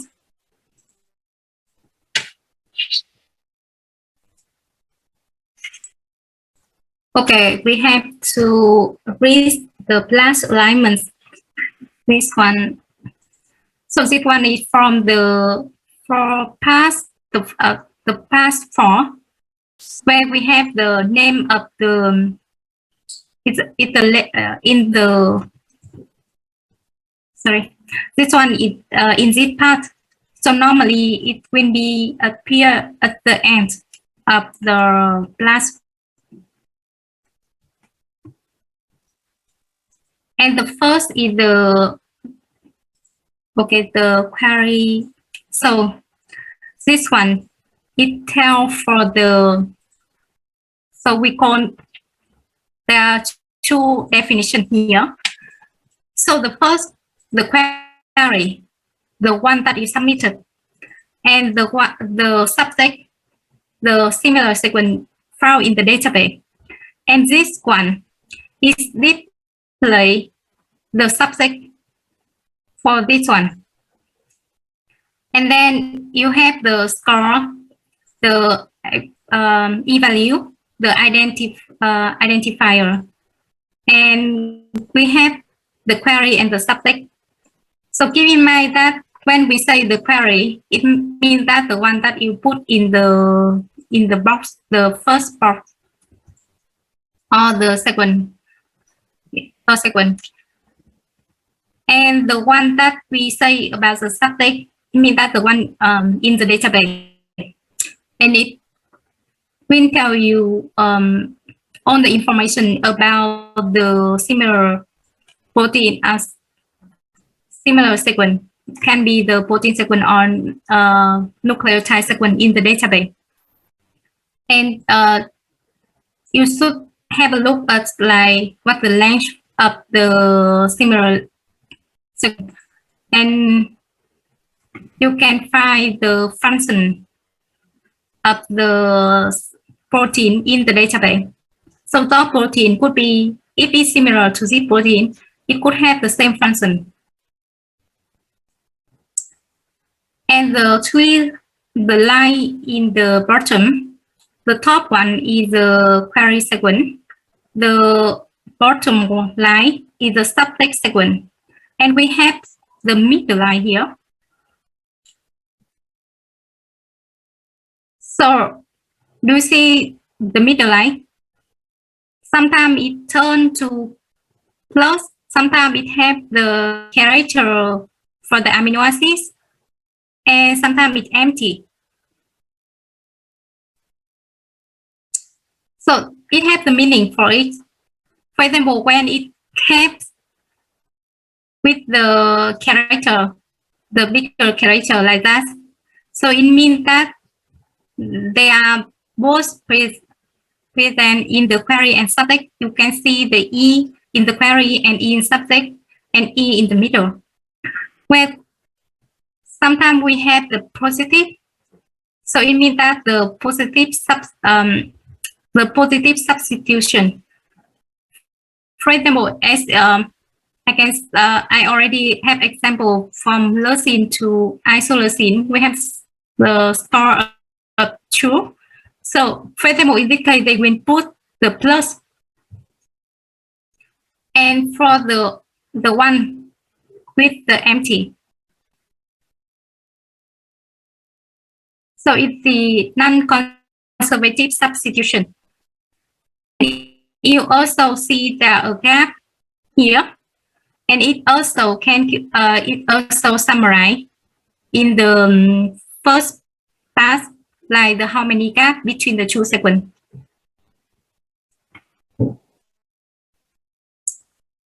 Okay, this one is for the,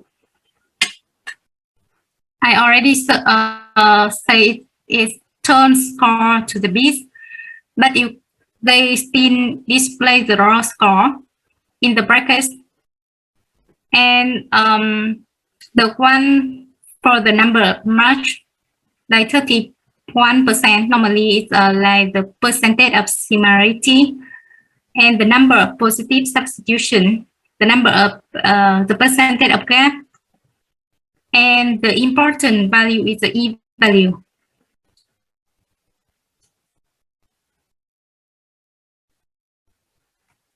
Okay, this is the alignment score. I think teacher already make the calculation, so you don't need to do by yourself. So you see that when we have the alignment like that, for example, you have something here, they will make the score, and for example, from T to T, if you look for the blossom 62, so you can find the score for the match, and the score equals 5 points. And for the substitution, this one is -3. And sometimes you see that even is substitution for 2 amino acids, but it still give the positive score. So now it's all box. This is not the amino acid. This is the nucleus. And if I say that the match for +1 and the gap for -1, can you calculate score from 2 alignment?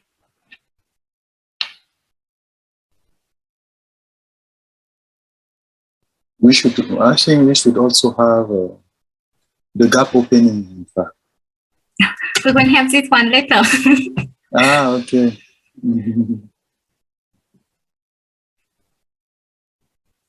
Okay, can you give the answer in the chat?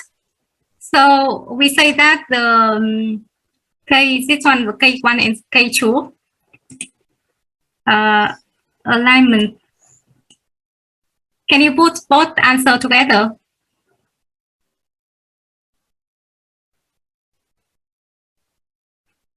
So someone already give the answer alignments for K1 is 7.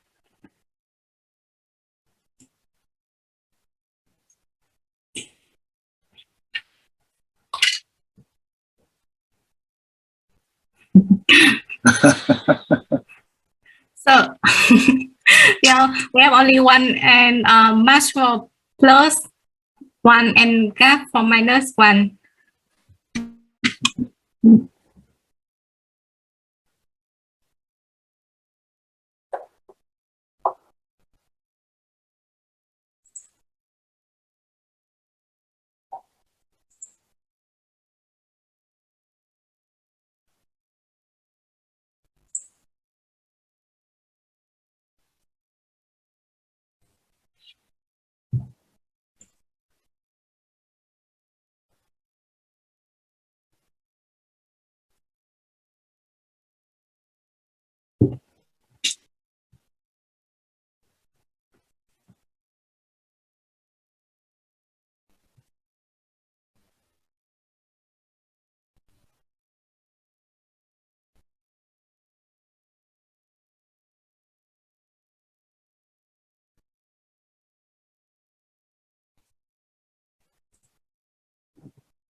So we have the answer both K 7.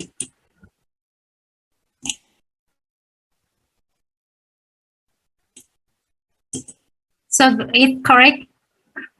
So if you have another answer like 6 or 8, so it's not correct. So normally, if you see that we have 6 gap, so this one is the same. You remember the case we already discussed before, like the case where one big gap is more likely than the small one. So, but when we calculate like that, both of case give the similar score, the similar alignment score. So, what does the teacher say about the saved energy? Or you remember the case that we said that the one is likely happen, this one is likely to happen compared to this one, right? If we thus calculate the match and gaps,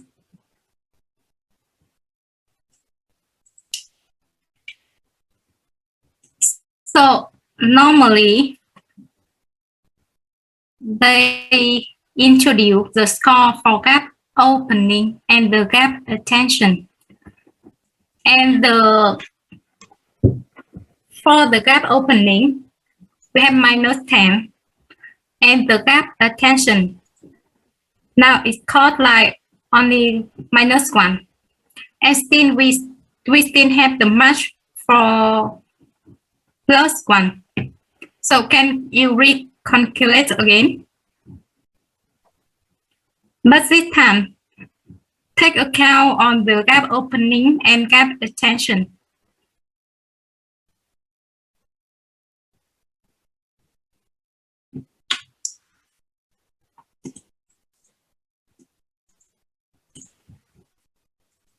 Please put the calculation, put the readout in the chat so we know that you are still working with us.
You can have answer for the case 1.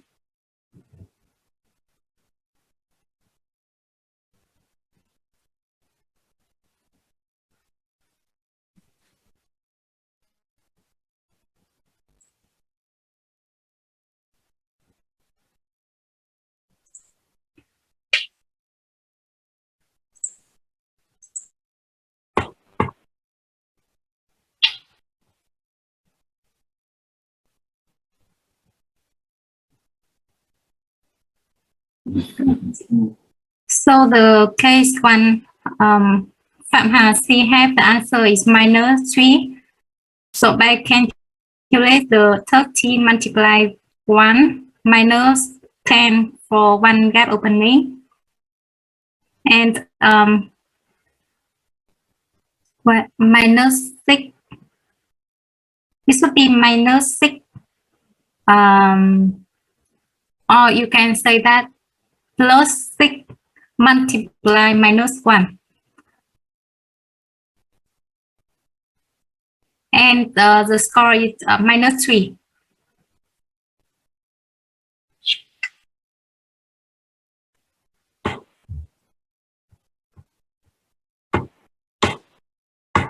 The other, do we have the same answer like how? For the case 1.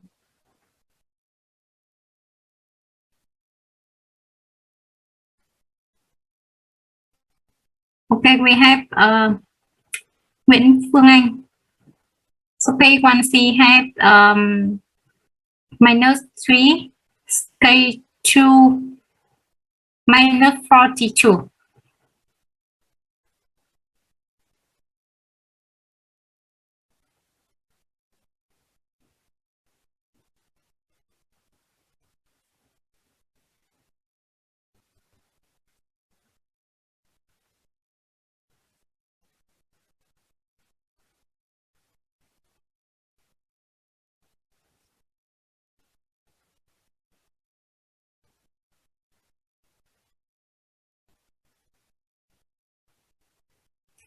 Okay, we have another one is the K2 minus 43.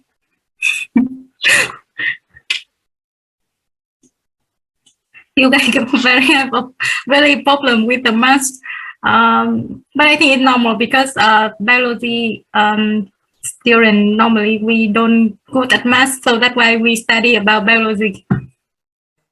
If you're good at math, I think you will go for maybe marketing or another job. Not okay. So okay. So now we have the same answer for everyone. So K2 is minus 43. So you see that when we consider about the gap opening and gap attention, we will find the difference between the two case, and we can conclude that this one is more likely to happen than this one.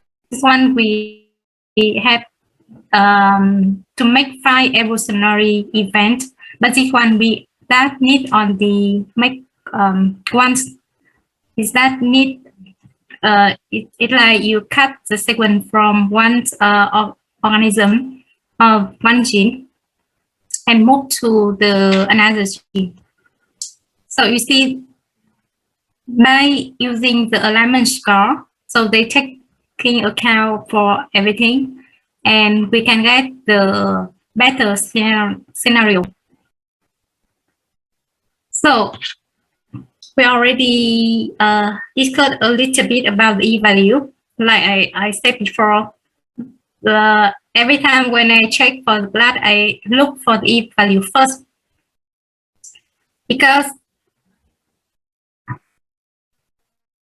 if you fry something from in this region, normally it's less than E minus 10.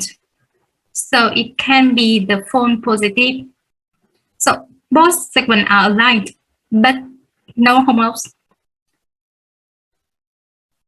Okay, let's see one example. Do we think that these two sequences are homologous, or do they share the similarity? So we have the identity 20 over 63, and they share 32% similarity. The positive substitution about 48%. We have one gap over 63.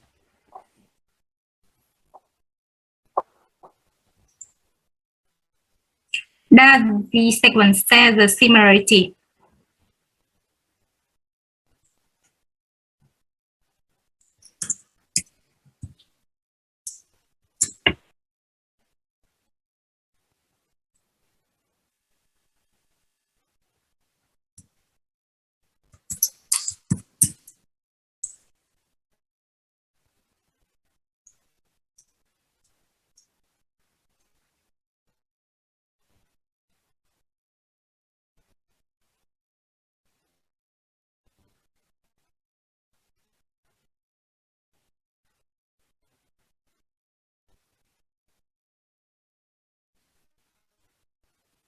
So what do you guys think? They have the path with similarity. We have some amino acid here. It's much, and then they have the positive substitution with the plus.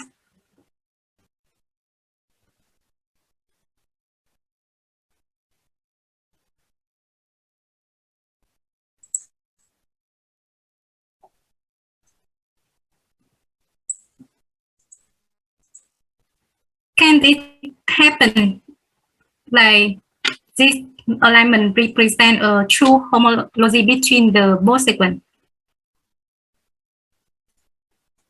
What do you say?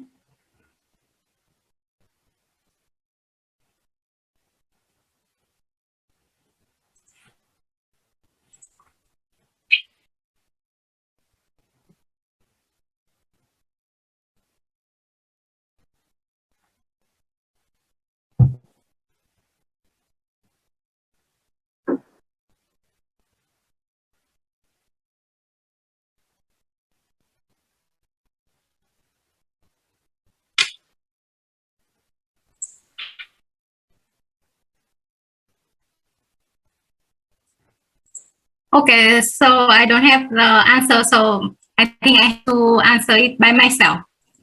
So actually the query is a fake sequence. If you look for this one, it actually is the sentence. British force at the Galish football match during the war. Do you see this one? It's not the real 14 sequence.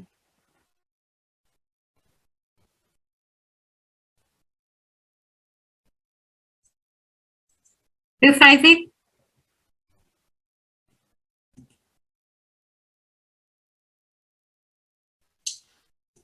So that's why when you see for the e-value, it go for 23. So it means that it go in this path, and it is the form positive. It means that both sequences are alike, but no homolog.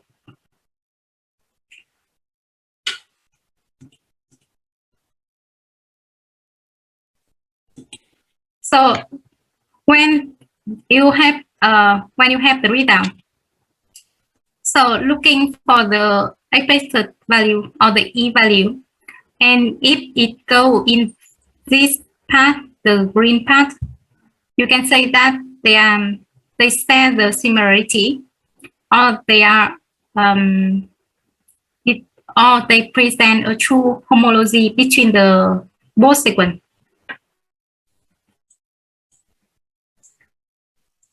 Maybe I have a comment. Yes, on that slide.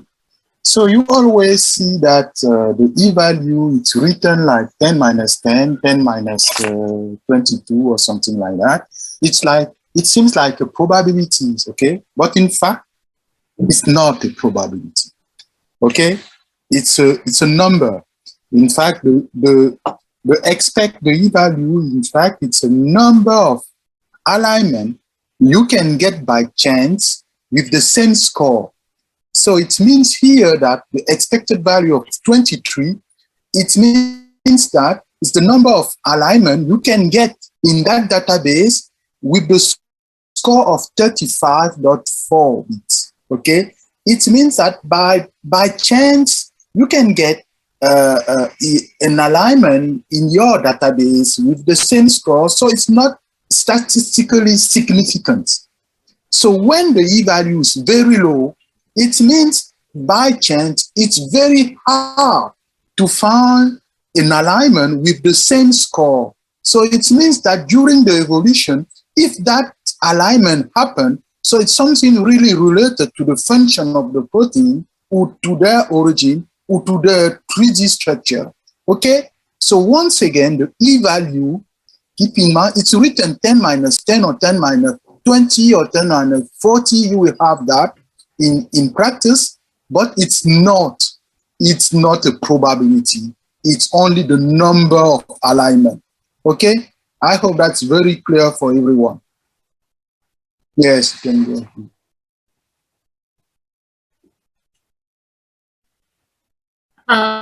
Yes, and do you have any question about the e-value?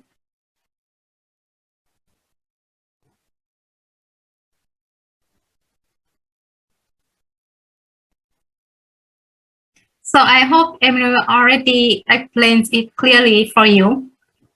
So keep in mind that to maybe read a little bit about the e-value later in the class, because maybe sometimes when we talk, you don't really understand the concept of the things. But then maybe looking back together, looking to the website or internet, you can like have very you understand it better. Okay, so for plus, if you look in the website with plus, you see they exist a lot of versions of plus. So we have plus N, plus P, plus TX, TN, and TX. So the difference between the version is the difference in the query sequence and the database that they use. For example, when you use the plus, it means that you compare the nucleic acid sequence. It could be the DNA sequence or RNA sequence compared with the database, the NR database. And it could be, if you choose for the plastics of PP for protein, it versus to protein in the database. And for the plastics, what does it do? So the input is the nucleic acid, and it will translate to the protein, or it translates to the open reading frame. So in this case, it will do 2 steps for you. So as you have to do it like from nucleic, from DNA fragment, you use the ORF finding and you get the open reading frame. But in this case, they do it from the beginning. It perform the ORF finding, and then from the ORF, it can perform the alignment. And you have the plus TNs. So the query is the protein, but the database, they translate from the nucleic acid to the protein database. So you see that this one and this one is a little bit opposite, but this one in the query and this one in the database. We have the plastics where this one and this one is combined. So you have the nucleic acid, nucleic acid it can be the DNA fragment. So you translate to the protein, and in the database, it does the same. So remember when you make the search, what do you look like? What's the query and what the database look like, and choose the right version of the class. So for the plastics, it compare between the amino acids and it's from the nucleic acid, right? And it translates to the amino acids. So it's the same like you compare carrots and green kebabs. I think it's very funny example of this case. So normally it translates DNA sequence to the protein, and they answer the question that each translation look like a known protein. And it does the same. It have to perform with the three reading frame in the direct strand, and in reverse strand, it have to do with the three frame also. So it exactly look like when you do the ORF finding. And then perform the plus B. It means that plus protein plus of the own translation. So you see that when it say that frame plus 3. So it means that it come from the frame 3 in the directions, and this one it come from the frame 1 in the direction. And in the opposite line, if it's frame minus 3, it in the frame 3, but in the reverse trend. This is on the summarize for the class. So it's very fast tool you to perform the alignment between the query and the database. And the outputs for the alignments, it will give you the identity, the percentage of the positive score, the percentage of gaps, and the score and e-value. And the e-value, we already talked about that. How many high score pair with a comparable score would be expected to find by chance.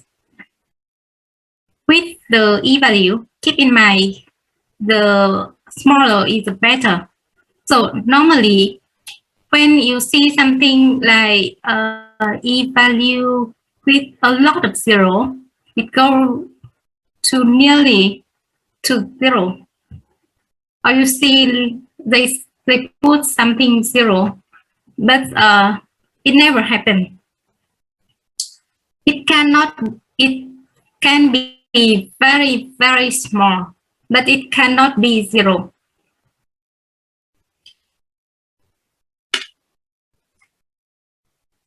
So, okay, I think it's time that we do some practice.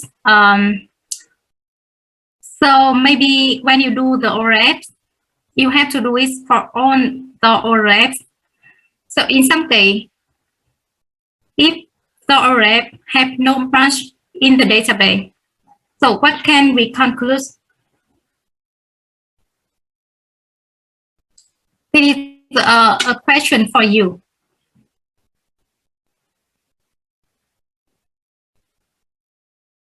So in normal case, that you will find the ORF have matched to an unknown,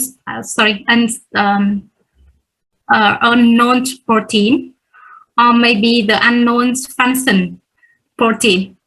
But for example, if you find nothing, no match in the database, or in the case that when you find the match, but the e-value is very low, very high, and it higher than e minus 10. So what can we conclude?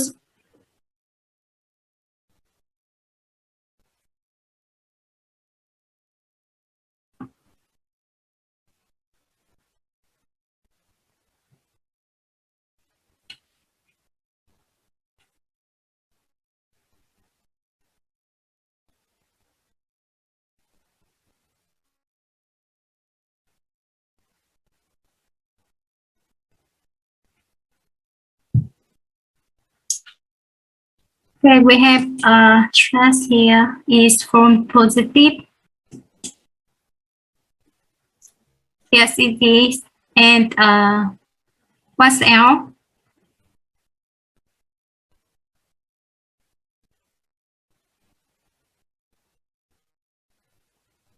So we have one answer that ORF could be the phone positive.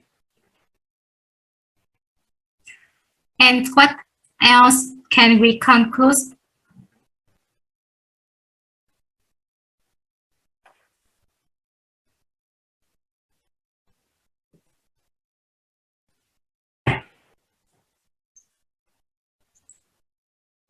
So, for example, if my open reading frame has more than maybe more than 200 amino acids, and but it still find no match with the other one in the database.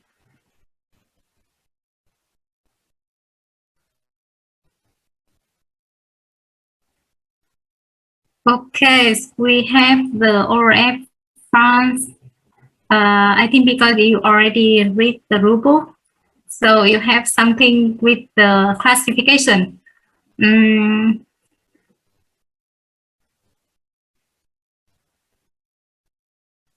what is the ORF France in the rule?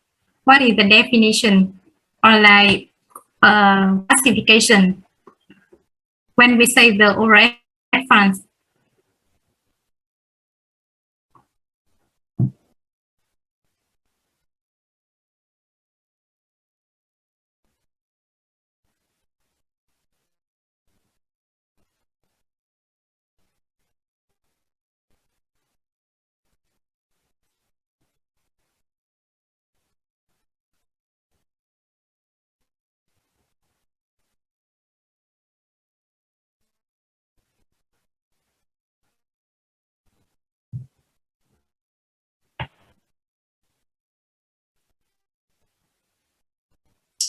So are you looking at the rule books at the moment?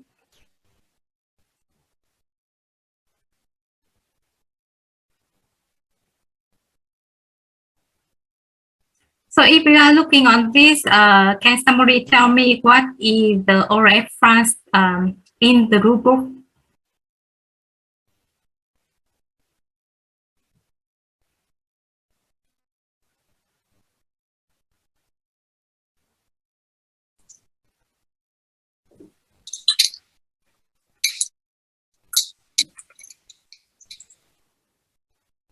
This is protein coding gene. Without homolog, without the homologous present. So it is a homolog.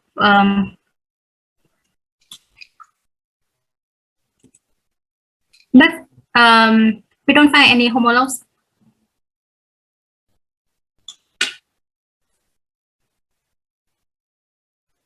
Because it have no match in the database. And just because the RF is no homolog, but it's protein coding gene. Yes, it's protein coding genes. And it has no homolog. The book it says that. Okay, I think I have to check on the rule book again. Something is Yes, it's a protein gene, in fact, without homologs at okay. the date of the analysis. Yeah. Reference. So it okay because I'm confused with the reference and the novel. So okay. The so novel, yes, yes, the novel is the protein coding genes. Yeah, having homologs.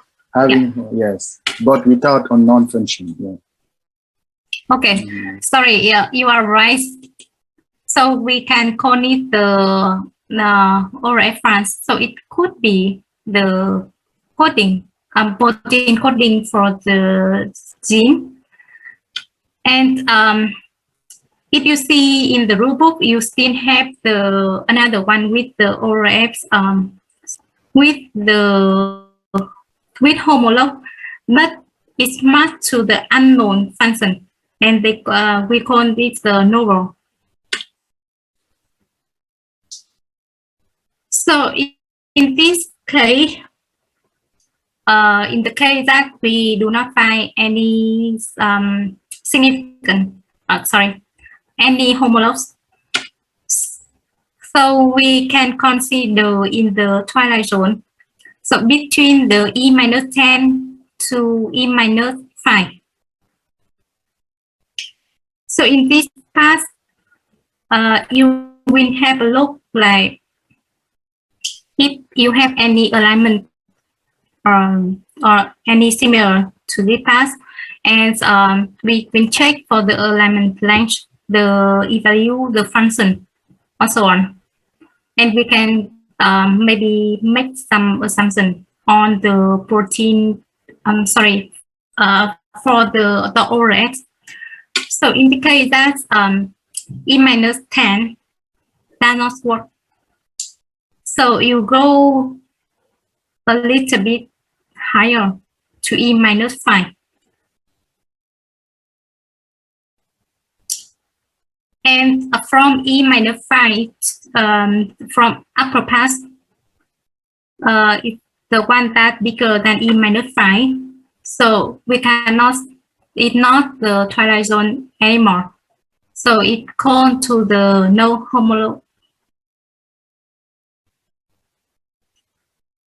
So I think I think you will find it in the when you do the practice, you will find some of the case that you win in this region, in the twilight zone.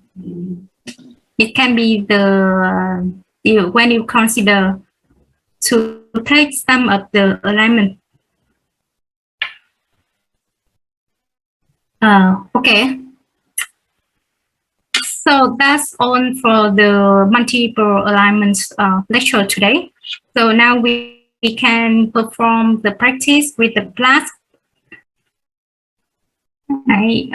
As I'm saying that you are ready now to fulfill this column of the table and that one. And then I have also to remind you that this part is very important because you have to choose your protein for the remaining part of the annotation.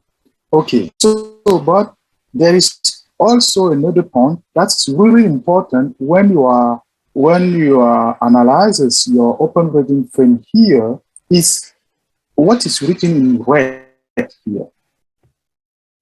In general, when you have a red information in annotaton, it means that you have to pay really good attention about that. When it's a green information written in green, it means that it's really informative for you. Okay, so what is written here in red, it means to consider that you have an open reading frame that can be used for the remaining part of the annotaton. You should have at least 500 homologs, and then that proteins or that gene do not exist normally in public database. Okay, so to be sure that it do not exist in public database, the closest hit, the closest alignment, percentage of alignment should be less than 98% identity. Okay? Hope it's very clear for everyone. So, several conditions to consider your open reading frame for the remaining part. The first one, you should find a known one when you classify your open reading frame. And the second condition, you should fulfill those one. At least 500 homologs, and then less than, the closest hit should be less than 98% identity. Once you have in those three conditions, you have, in that case, an open reading frame for which you can use for the other part here of your annotation, of your annotation. Okay? Now, we can, maybe we have something like 25 minutes less. We can maybe, I can make it work with you, start making a blast for those for which is the first time making a blast. I'm looking for, so this is the blast website. I choose blast P here because I want to make a blast, the proteins, again, the database should be protein 2. So you you copy and paste the protein. You choose here, as you can see, you have the non-redundant sequences, the NR, we call it always NR, or you can choose, you will see that in down, you will also have to choose Swiss port. Okay, for this exercise, only for this part of the analysis, only for ORF finding, okay, the goal here is only to find the number of hits for which the E-value is less than E minus 10, okay? From the remaining part of the courses, when I say minus 10, keep in mind that it's E minus, it's 10 minus 10, okay? So here, only the goal here is to count the number of blast hits with the E-value less than E minus 10. So I go back to the blast here. So paste the protein, choose the database. You can keep here blast P, okay?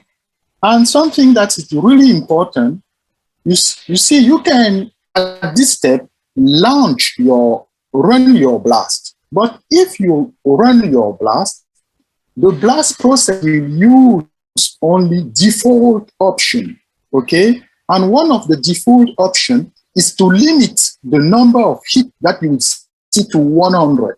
You will have at least maximum 100 of alignment, okay? In that case, it's very rapid, okay? You can be, in some case, you need only less than 100, okay? So you will launch your blast after that. But here, what we are doing, we are looking for the maximum possible number of hits, less than E minus 10. So for that, we need to modify here the parameters of blast. And one of these is what is called the max target sequence. So by default, the max target sequence is 100. And then you can move it to 1,000. And if you move to 5,000, it will be less rapid, okay? It will be low since you are looking for 5,000. But my advice is to take 1,000. If you have 1,000 homologs at the end, so you are sure that you fulfill at least one of the criteria, which is minimum 5 homologs, okay? So I will choose 1,000.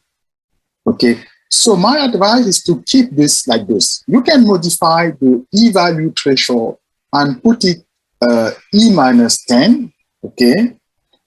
But my advice is to keep it like this to see really what happened after the blast, okay? And then I click also in this to show the results in the new windows. In that case, okay, I will not lose this page. I can come back when I want, or I can come back, I can have it, put another open webbing frame, launch it in the new windows. So in that case, I have several windows with all of my open webbing frame blast results. And then after that, I can use it to fulfill the table, okay? So you will perform the blast for each open webbing frame you get from the ORS finding. It's okay? So I launch it now. Normally it's open it in the new windows. This is my previous windows. This is the windows in which the results will appear. So it should be normally less than 1 minute. It can take a little bit more time in some case, but don't worry, it will be more rapid than a century. Okay? So I maybe come back here. What I can tell you here. So maybe another command, since the blast is taking a little bit time, 70 seconds. So as you, once you do this, where am I? Here. Okay. When you perform this, you should choose one sequence to go further. In some cases, you do not have an open reading frame with more than 5 homologs or with less than 90% identity with the closest fit, or with, yes, I already talked about that, with more than 500 homologs. Because if it's more than 500 homologs, it will be somewhere known. So we are looking for a known. In the case of which we don't find no known, no open reading frame classified as known, in that case, you can put another sequence in your card. Okay? You can put up to 20, I think, or 40, I don't remember which number I will put. So you can put up at least 20, okay, 20 sequence in your card. So you put another one in your card, and then you proceed in the same way for ORF finding and so on. So I go back now. So I got the result as Tam told you. Here you have here all of the information about your open reading frame. This is the title. In fact, it's the ID or the name of your proteins. This is the reference ID that is internal to BLAST. The program you use, this is the query and so on, the description, and then it also gives you the number of amino acids directly. That's very nice. And then here you have several pages, the description, the graphical summary. Oh, there is an error. I don't know what. Well, and then alignment, and then you can get also the taxonomic result. Okay, it's tell you what is the diversity of your homologs, in which taxonomic group you find them. Okay, but the most important for us at this step is this one, the description one. Okay, as you can see, you have each line. For each line corresponds to each alignment. So you have the description. You have a question, the description, and then from which organism, the score, the total score, the query cover. That one is also important. The query cover, in fact, is the ratio. So is the size of your alignment divided by the size of your protein. It's okay? That is the query cover, the e-value, the percentage of identity, and then the accession, the length of your protein. No, it's not the length of the protein, it's the length of the subject, and then the accession number. Okay? So, in this case, in my case, if I apply the rules, one of the rules I told you just before, this condition meant that I cannot consider that protein because the percentage of identity is higher than 98%. This is the closest fit, as you can see. And then I check this. Only checking this. The E value that is, well, I can go down, but I think it's a good one.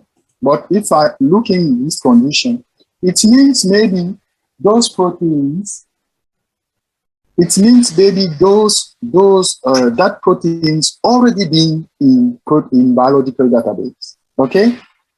So now we move, you can check like this, we move until, so we will come back on this, don't worry. But the goal here is only to count the number of proteins or element with E value less than 10 minus 10. So for that, you have a filter here. You see? So in the filters, if I write, I'm looking for proteins with 10 minus 10, so it should be 1E minus 10 normally. What happened? And then if I click on filters, normally all of the description here will be reduced to only alignment with E value between 0 and 1 E minus 10. Okay? I do it. And then we are waiting for the result. So it means that the remaining alignment have their E value less than E minus 10. So you can use this part to select, only to select your alignment with E minus 10 maximum. So with this button, as you can see, with that button, if I click on it, I select all of them, and by the same time, I get the number of sequence selected, which means here that I have 991 alignment, okay, with E value less than minus 10, okay? So by just making this in 30 seconds, you get one of the information I'm looking for that, for which you can put here. So in my case here, it will be, I should return 991 sheet with E value less than. So you will do that for all of your open reading frame. And then after that, you will classify them based on this, on those rules. The false positive when you have a succession of some codon. So we can say less than 100, okay? Hitting, if you have less than 100 codon here without stop, it's not without stop. There is something wrong here. In fact, it should overlap. There is something wrong here, not without stop. It should have stop. It could have stop. This is a mistake. And then you have orphan. We already talked about that. Without homologs at the date of analysis, novel, and then known. Known is you have a lot of homologs with non-function. Okay? So you should be able to classify them. And in particular, so the false positive here, it's when you have no homologs, and that open reading frame overlap. You see what I mean? It's overlap the proteins that could be known. So, and then when we say overlap, it's those two, even if that one is a direct frame and that one is a reverse frame, they overlap. Because we know that in the evolution, we know that in biology, we know that in genomics, you cannot have in eukaryote two proteins like that, okay, or two genes like that. That's impossible. Having this off one and off two, a positive one, and of 4, like a new one, having this in real life, it's impossible. Okay? So of 1 and of 2 will be considered as false positive. If of 4, it's considered as known. Okay? So based on that, you should be able to, we already see how to complete, to decide whether it's complete in 5N or 2N. You fulfill this column, you classify the protein, and at the end, if at least you have one known, it's okay. You have succeed this item, okay? If not, you put another sequence in your card, you proceed by the same way, and then to find a known one, and so on, until you find a known one for which you will continue your analysis. It's okay. Any question about that or any comment? I'm looking yes, for. Emmanuel. Yes. I think for the rest, can you go out? The red text. The red text change. I know. You should refresh your rule book. No. I modify it. No, do not forget the trust sequence. If you know that. Yes, I see that. That one. Yeah. So in no less than 500 homologs, or if seen exist empathic data with close is more than 80%. Do not forget to trash. If less than. But can you check? If I should check what? Can you check with the, that the main figure with the process? And I think it's a little bit confused if you put something like this. So I should check this. So the closest hit you said before it's less than 90%. Sorry, I think 97% identity. In fact, you should, that's why I say you should refresh your rule book. I modify it during your talk, in fact. I also modify another thing. This is a team. Do not.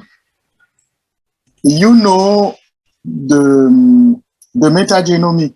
We have a lot of homologs in database. So if the threshold is very tricky, like 98, you see with 98, I always have more than 98% identity for the closest fit, in fact. So I will maybe modify it so that students can have something to, otherwise it will be hard for them to get a known. Otherwise, this option or this parameter will not be fulfilled. So it's taking a lot of time. So the general principle, you have the overall strategy. So the one after plus X. What are you talking about? Can you go down? Yes, I go down. Yes, this one. No, up a little bit. Down? No. Down? I go down? No. Can you go up to the general principle? Okay. Where you have the input sequence. Where? Yeah, this one. Oh. This figure. Inside the figures? Yeah. Okay, I see now. No. So now we do not apply this one for the first part. No, do not take in account. Do not take in account what is written in the figure. Can you go a little bit? So I go a little bit up. Yes, that one. Yes. Do not take in account that this condition. You understand what I mean? Yeah. It's clear for everyone. Every student do not take in account the condition in the figure, in the general principles, but what is important, it's what it's written here, in red here. And then I will modify it to put maybe 99%.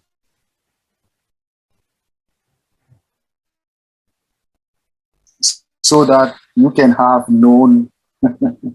Otherwise, you can make a return like this without getting a fragment in your car that will fulfill all of the condition.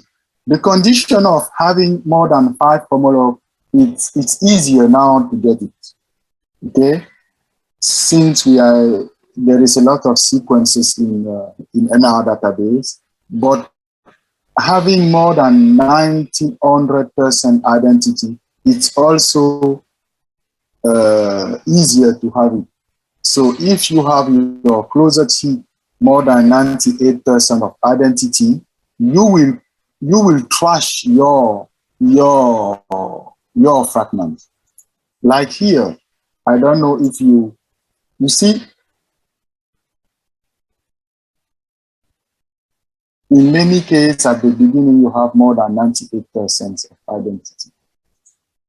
So here it takes time. I want to modify it directly, but it takes time to get the good page.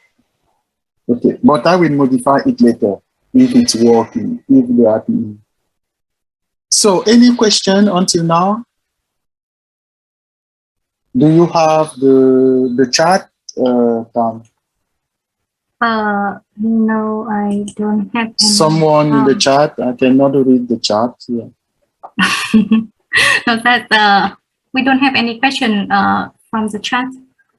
So I think the first step you have to do is the plus x, right? Yes, they can do. To get the right sequence. Yes, but no, I can. In fact, plus x is the combination of ORF finding, as Tom told you, the combination of ORF finding and blast P. Okay? But to learn, the best way to learn how it's working normally, it's to make ORF finding and then blast P individually for you. It's the only way to learn exactly what really happened. So you will do that for your first fragment in your car. So to learn how to do that. Then after that, if you don't find a known open reading frame, you can put a second fragment in your car. In that case, you make directly a blast X to see whether you have the closest heap is higher than 98 or 99% of identity. Directly in one experiment, in silico experiment, you see that. Okay? If it's the case, you put your signal in the trash and then you take another one. Okay? And once you have your blast X with a percentage of identity, the closest hit with a percentage of identity lower than 98%, okay? In that case, you will come back and perform a finding and then blast the P for each of your ORF findings. Is it clear for everyone? Can I get an answer?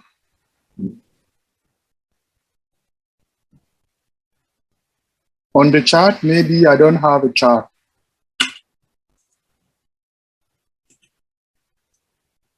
I stopped share the screen. Now I have a chart.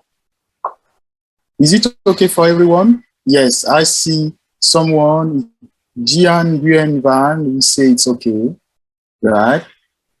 Xiaomi Trim, okay.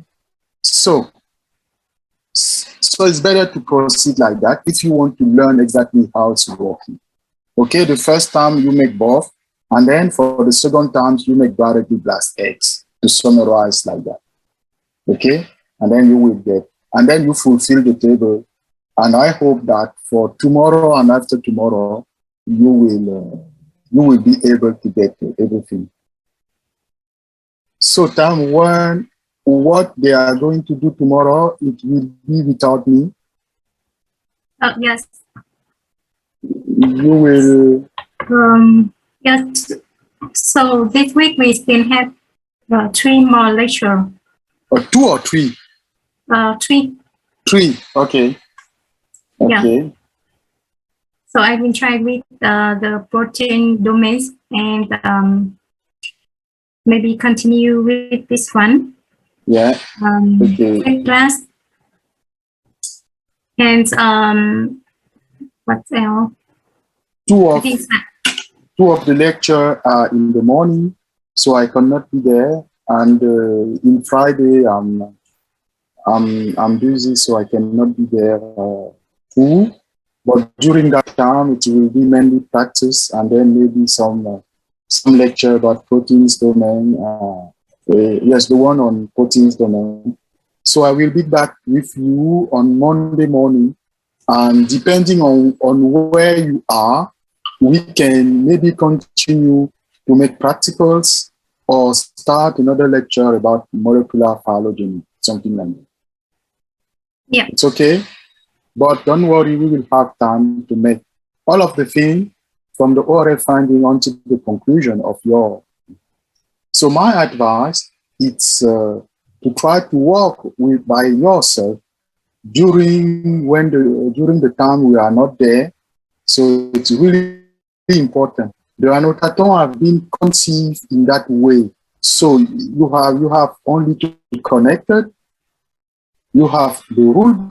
You have everything. You have the link to all of the tools. So you just read the rule book and then apply it. And then when we come back, it's more easier to explain many things to you because you have a little bit of background of what we know about. If you have questions, it should be more precise in that case. You will understand better. So the annotatons have been built in that way. Okay. So another thing is that the annotatons have been built the way that we need to interact a lot. So sorry for not being in Hanoi due to the sanitary crisis, but we should be normally behind you to see what happened on your computer. It's in that case more easier to interact with children, but we use online classes. So I hope that for the next courses, you will interact than now, and all of the students will interact. It's really important to learn. Okay. Any other comment, Sam, as you want? Okay, so I will try to maybe arrange the classroom for the next week. So I don't know if maybe we should move one lecture from this week to the next, maybe on Monday morning. Yeah. And then you will have the the afternoon also. Yes, the afternoon for me. Yes, afternoon for you. Yes, morning. Yes, Monday for me and the afternoon for you. Okay. Sorry. Yes. So it means that the morning in Lotham. Okay. So for maybe on Monday we will have the whole day with bioinformatics. So okay. I think because if we can maybe stay together in one room is better for study. So I try to. It's always it's always better with practical exercise. Yeah. And in particular with computing. And because maybe for each subject you will have the different question. Yes. Okay. Thank you for everyone. Have a nice We are night. evening time. Yes, yes. Have a nice night and so on. And see you probably on Monday. Yeah, see you next week. Okay. Bye-bye. Bye. Bye. Bye bye. Bye. Okay for the lecture.